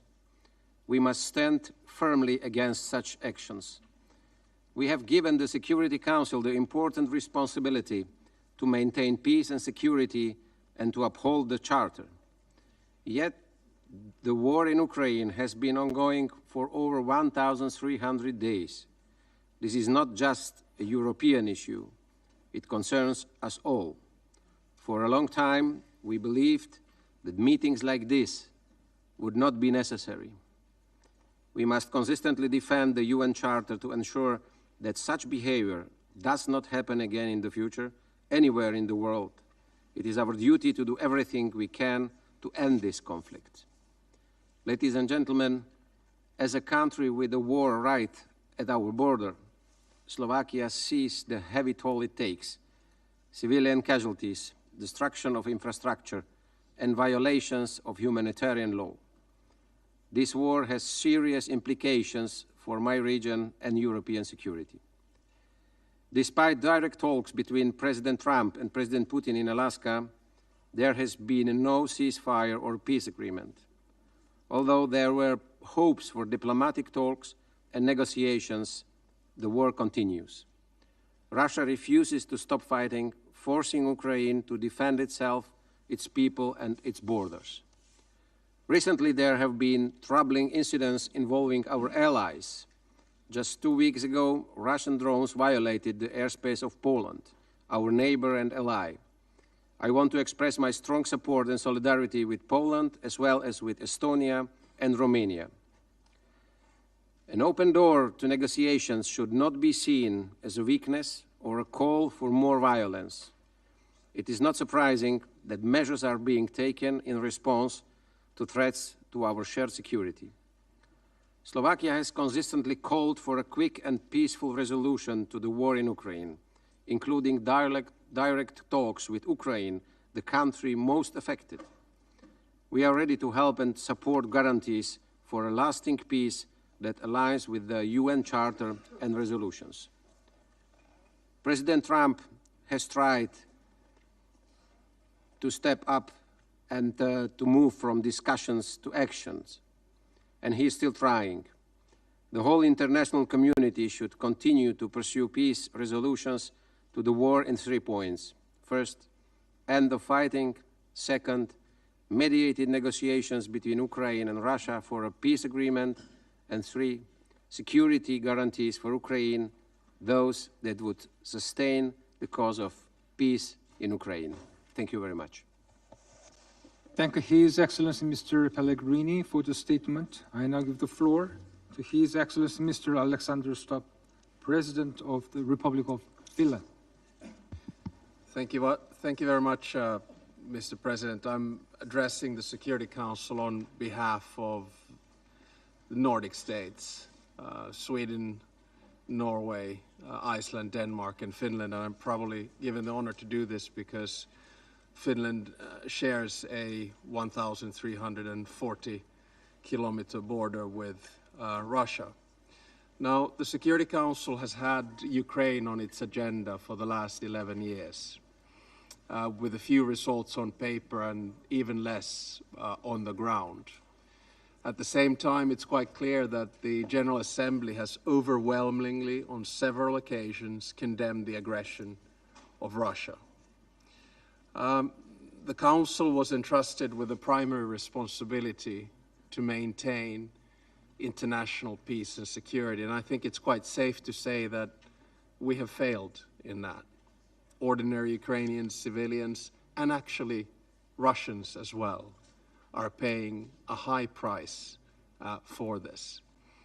Now, quite often I hear words that we need to eradicate the root cause of this war. The root cause is very simple. The root cause is that Russia is not abiding by this, the UN Charter. It's really as simple as that. It is trying to violate the independence, the sovereignty, and the territorial integrity of Ukraine. Now, the UN Charter lays out the principles that underpin multilateralism. These principles, in my mind, are universal. Every country has taken a sovereign decision to uphold them when joining the UN. They are the minimum common rules at the core of the whole international system.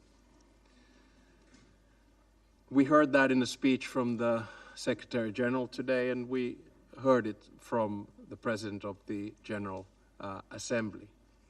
Now, the prohibition of the use of force, sovereign equality, and territorial integrity are fundamental to our coexistence. These rules are violated daily by the Russian Federation in Ukraine. Russia's war of aggression violates the very essence of who we are. It violates the very essence of the UN Charter. If we allow borders to be changed by the use of force, it will set a precedent with global implications. And I look around the room here today, I think most of us have had the experience throughout our history of war as a means of expansion. We've either been the victims thereof or we've been the aggressor. And I always felt that after 1945, we should have all learned our lesson. And many of us probably believed that after 1989, that lesson had been learned and we'd be moving towards some kind of eternal peace. But the truth is that when we don't nurture the international institutions that are the foundations of the peace, like the United Nations, we fail. I think a just peace is in our shared interests, and the solution is quite simple. It's in 2 phases. The first phase is a ceasefire. Ukraine has accepted it. The United States has proposed it. Europe supports it. But there's only one country that doesn't want a ceasefire, and that is Russia.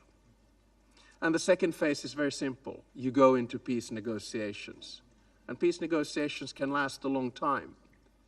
But they are, indeed, the only way we can get out of this. It's in our interest to ensure that the peace is sustainable and without a relapse. President Zelenskyy has repeatedly called for a ceasefire and high-level negotiations, and Moscow's response has been more missiles and drones. I think the message to my Russian colleagues around this table is it's time to talk about peace.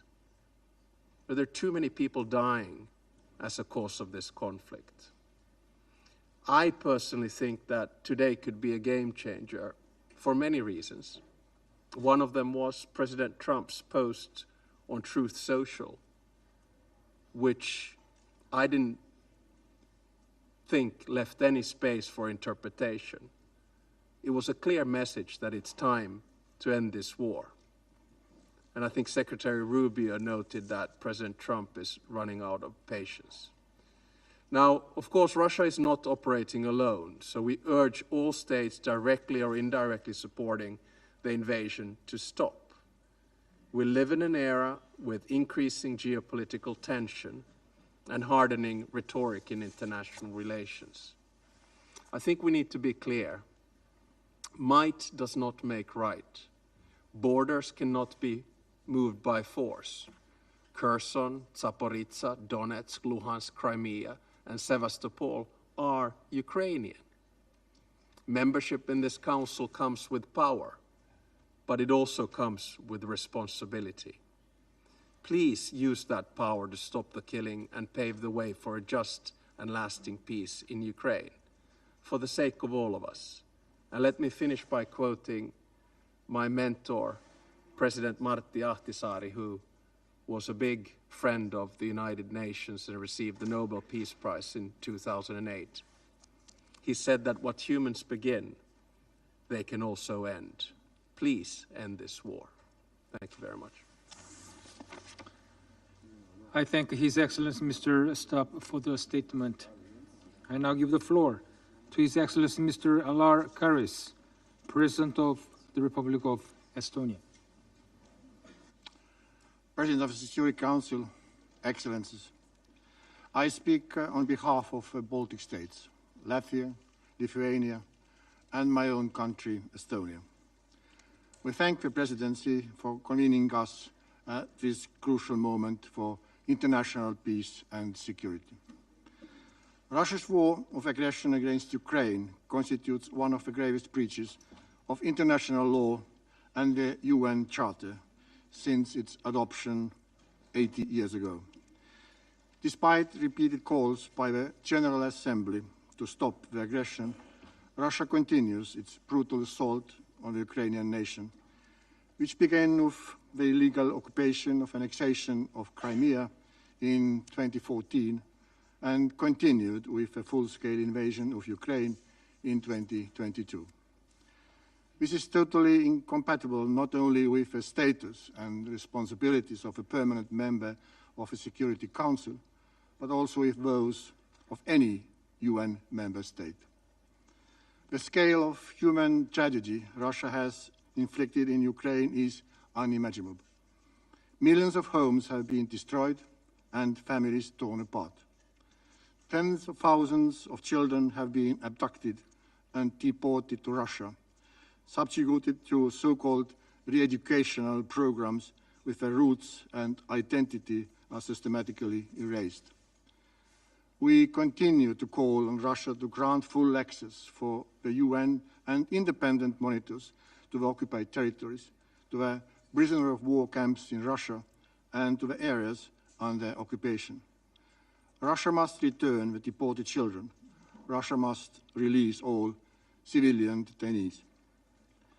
In response to the recent peace effort by the United States, Russia has only intensified its campaign of terror against Ukrainians. Russia has not held back even from targeting and damaging diplomatic facilities in clear violation of the Vienna Convention. The recent violations of Estonian, Polish and Romanian airspace by Russia are yet another escalation and a stark reminder that Russia's aggression threatens not only Ukraine, but the security of the entire region. On Monday, the Emergency Security Council meeting was convened to discuss the grave violation of Estonia's territorial integrity by Russian armed fighter jets. Allow me to thank all 50+ countries who called out Russia's action as dangerous, reckless, and in violation of international law. President, Russia is not interested in peace and security, neither in Ukraine nor in Europe. In March 2025, President Zelenskyy agreed to a 30-day ceasefire proposal. That was 6 months ago. Russia, on the other hand, has shown no intention of agreeing to a ceasefire, let alone a lasting peace. Russia's objective remains unchanged: subjugation of all the Ukraine and the reshaping of European security order to satisfy Russia's own neocolonial and imperial ambitions. The only viable way forward towards a ceasefire and ultimately towards lasting peace in Ukraine is to collectively increase international pressure to force Russia to just and lasting peace in Ukraine. Ukrainians have courageously defended not only the country, but the core principles enshrined in UN Charter: sovereignty, independence, and territorial integrity. These principles are non-negotiable and cannot be compromised, as they form the very foundation of international law-based multilateral system.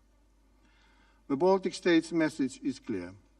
Russia and its leadership must be held accountable for the crime of aggression, for war crimes and crimes against humanity.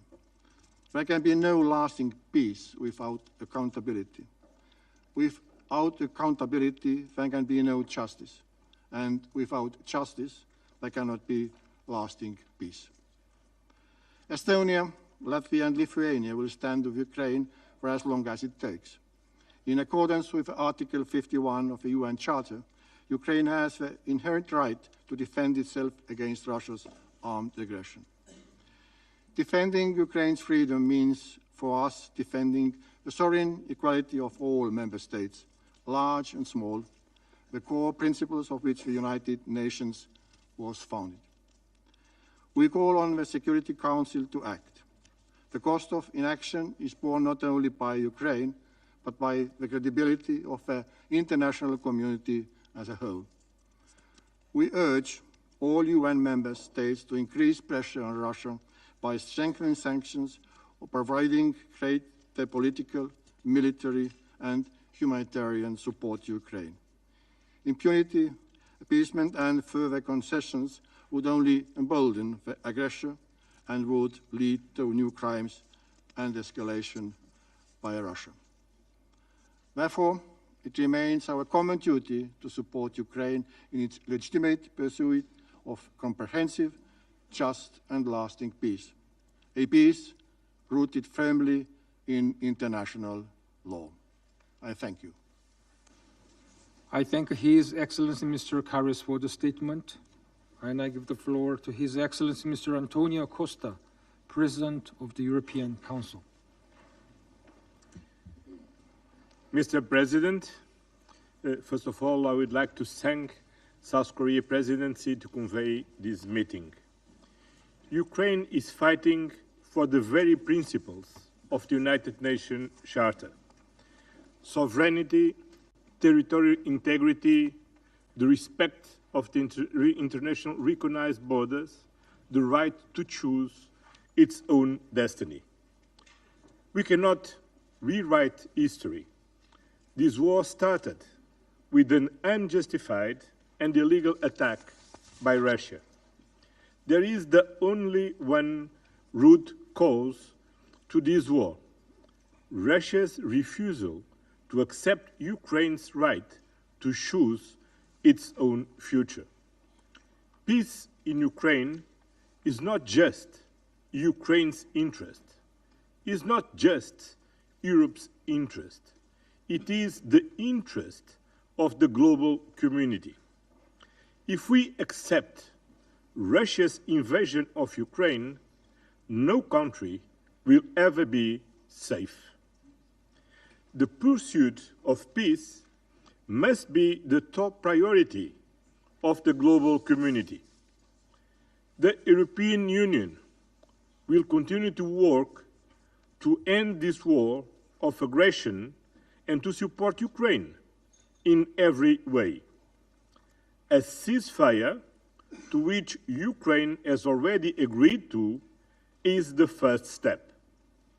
And I call on Russia, a permanent member of this Security Council, to agree to come to the negotiation table, to stop the killings, to stop the destruction, to stop threatening the neighboring countries. I call on the international community to be actively engaged on peace efforts in full respect of the United Nations Charter. The European Union supports President Trump's efforts for peace, and I would like to see China, also a permanent member of the Security Council, contribute towards a just and lasting peace in Ukraine. Ladies and gentlemen, to achieve an end to the aggression, the European Union will continue to apply pressure on Russia through sanctions. To ensure a lasting peace, the European Union, in the context of the coalition of the willing, is ready to contribute with concrete security guarantees to Ukraine and to fulfill the aspirations of Ukraine people. We will continue to support Ukraine on its path to full membership in the European Union. Mr. President, the time for peace, it's now, and it is now time for Russia to stop this aggression. Thank you. I thank His Excellency Mr. Costa for the statement. I now give the floor to His Excellency Mr. Pedro Sanchez Perez Castellón, President of the Government of Spain.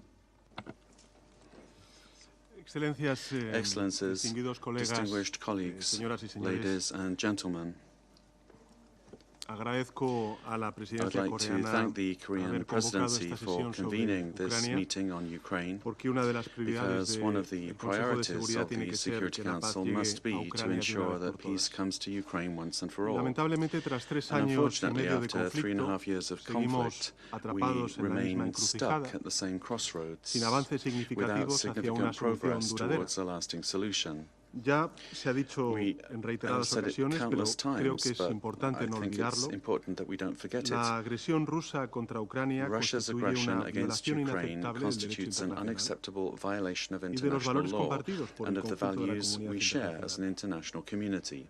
Esta agresión es especialmente alarmante porque ha sido perpetrada por un miembro permanente de esta sala, el Consejo de Seguridad de Naciones Unidas, el órgano encargado supuestamente de velar por la paz y por la estabilidad global.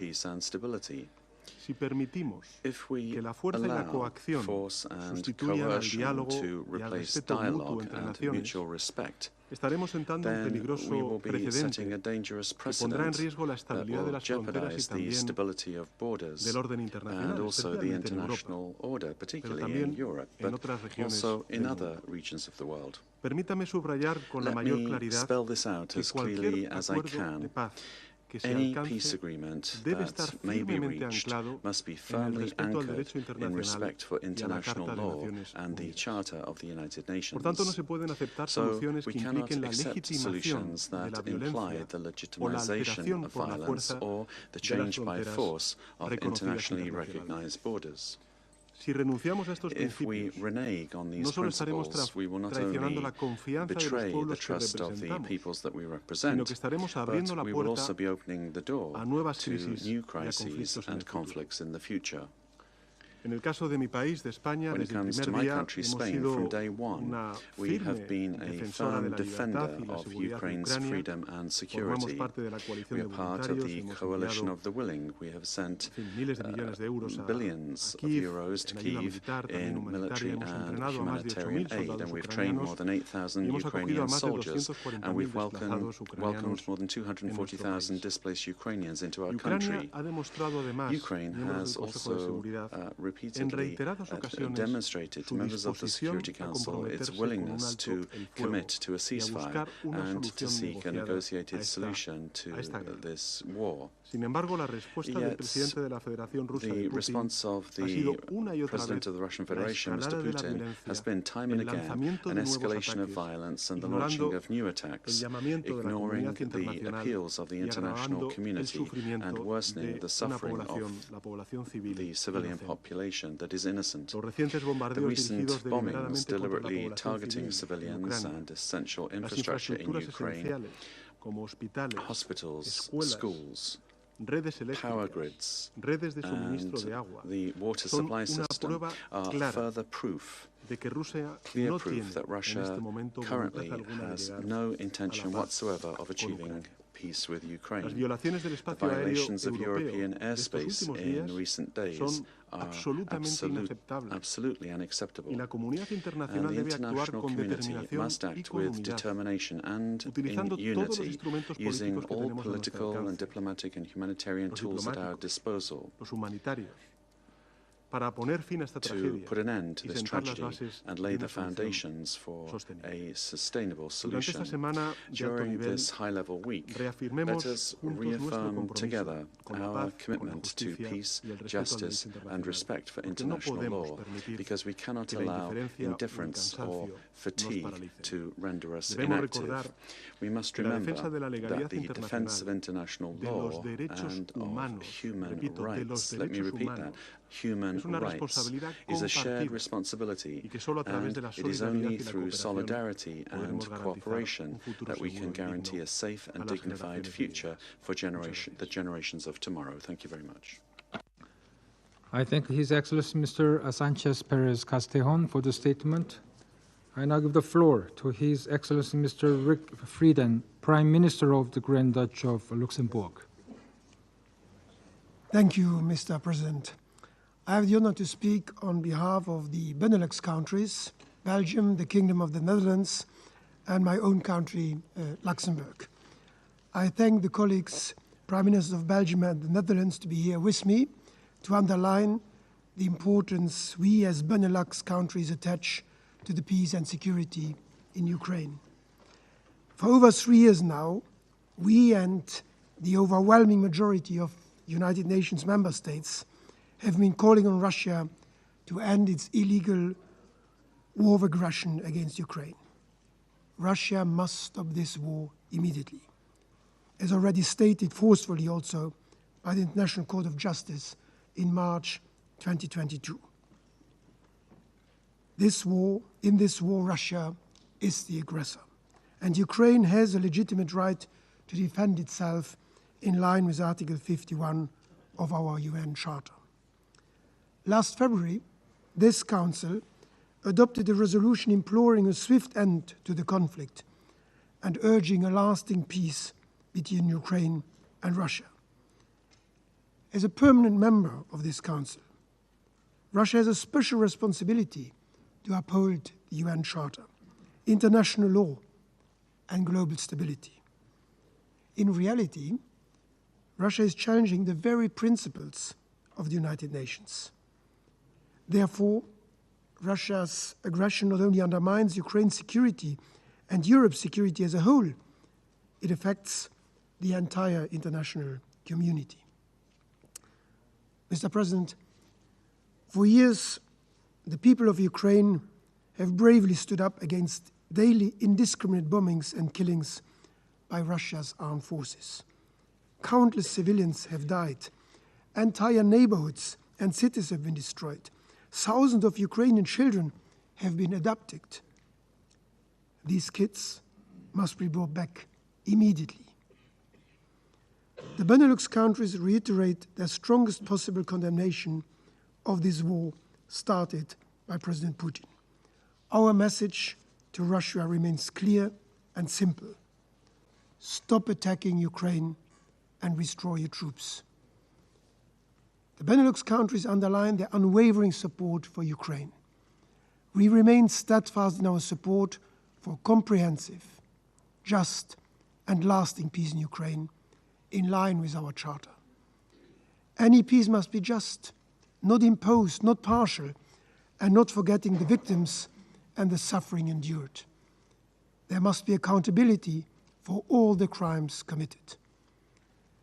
We welcome the peace efforts led by President Trump. Despite intense diplomacy by the United States, Ukraine, the European Union, and other partners, however, there are no signs that Russia's goal of subjugating Ukraine has changed. On the contrary, while Ukraine has repeatedly stated its readiness for an immediate ceasefire and for meaningful peace negotiations, Russia keeps targeting civilians and civilian infrastructure. Russia's reckless behavior was evident in the last 2 weeks when it repeatedly violated NATO airspace. These dangerous provocations, which are violating international law, demonstrate that if Russia's aggression remains unchecked, it is bound to repeat itself and expand. Mr. President, the relentless war of aggression waged by the Russian Federation has only strengthened our resolve. With our allies and partners, the Benelux countries will continue to pursue coordinated political, military, humanitarian, and financial support to Ukraine in order to bolster its efforts to defend itself, rebuild the country, and pursue a just peace. To our Ukrainian friends, we reiterate our unwavering commitment to Ukraine's sovereignty, independence, and territorial integrity within its internationally recognized borders, and our full solidarity with the brave people of Ukraine in their fight for freedom. And to Russia, we say, it's time to stop this war, for peace, for your children and ours. Thank you. I thank His Excellency Mr. Frieden for the statement. And I give the floor to His Excellency Mr. Antonio Tajani, Deputy Prime Minister and Minister for Foreign Affairs and International Cooperation of the Republic of Italy. Thank you very much, Mr. President. The Italian goal is very clear: a just and lasting peace. Our priority is the respect of the international law. We stand, of course, with Ukraine, fighting to defend their freedom and sovereignty. This is a key priority at the United Nations, in the G7, and in the European Union. I want to make this point very clear. We are not at war with Russia. Our goal is to bring Russia to the negotiation table for a just peace. We are fully convinced that a path to peace is still possible. Like Pope Leo said, we cannot abandon the hope for peace. We fully support the efforts of President Trump to reach a negotiated and fair solution to the conflict. To this end, we urge Russia to cease its attack and follow up on the summit in Alaska. It is time to start direct negotiations with Ukraine. Italy strongly supports this political process. We all need to support it. This is the key to end this conflict. Je souhaite maintenant m'adresser directement à mes collègues des pays partenaires. My colleagues and partner countries, it is high time for us to pool our efforts for a just peace. You will always find an attentive ear in Rome. At the same time, we hope that Russia will soon send messages for cooperation. In this context, the recent violations of Polish, Romanian, and Estonian airspace are unacceptable. These are bad messages, but we need to avoid escalation. We remain alarmed related to the Zaporizhia nuclear power plant security and safety. We need to continue to support the efforts, and we will continue to support the efforts of Mr. Grossi, Director General of the IAEA. Any lasting solution to the conflict needs to include robust security guarantees for Ukraine. There is also a critical need for no decision pertaining to Ukraine to be taken without Ukraine. The future of Ukraine is in the European Union. Italia está en primera línea en la reconstrucción de Ucrania. La conferencia para la recuperación de Ucrania que organizamos en Roma en julio recaudó más de 10.000 millones de euros. Desde Roma enviamos un mensaje al mundo. Creemos en el futuro de Ucrania, todos juntos. Seguiremos prestando especial atención al patrimonio cultural de Ucrania. Un ejemplo, Italia contribuirá a reconstruir los monumentos emblemáticos de Odessa. Lo haremos con poniendo a disposición nuestras mejores excelencias. También debemos poner en el centro la dimensión humanitaria de la guerra. Este es un mensaje muy fuerte que me reafirmó personalmente el Papa León en un encuentro oficial hace pocas semanas. La paz significa también justicia. Debemos garantizar la rendición de cuentas de los responsables de los crímenes y la plena reparación para las víctimas. Debemos proteger a los niños ucranianos que deben volver a sus familias y a su patria sin más demoras. La liberación de los prisioneros de guerra, junto con el regreso de los niños ucranianos, son prioridades cruciales. Nosotros trabajamos con vosotros, Italia puede hacer todo lo que puede, defendemos la soberanía de Ucrania, to defend the sovereignty of Ukraine and work for peace, work for common ground between Ukraine and Russia so that we can end up with lasting peace. Thank you. His Excellency Mr. Tajani for the statement. There are no more names inscribed on the list of speakers. The meeting is adjourned.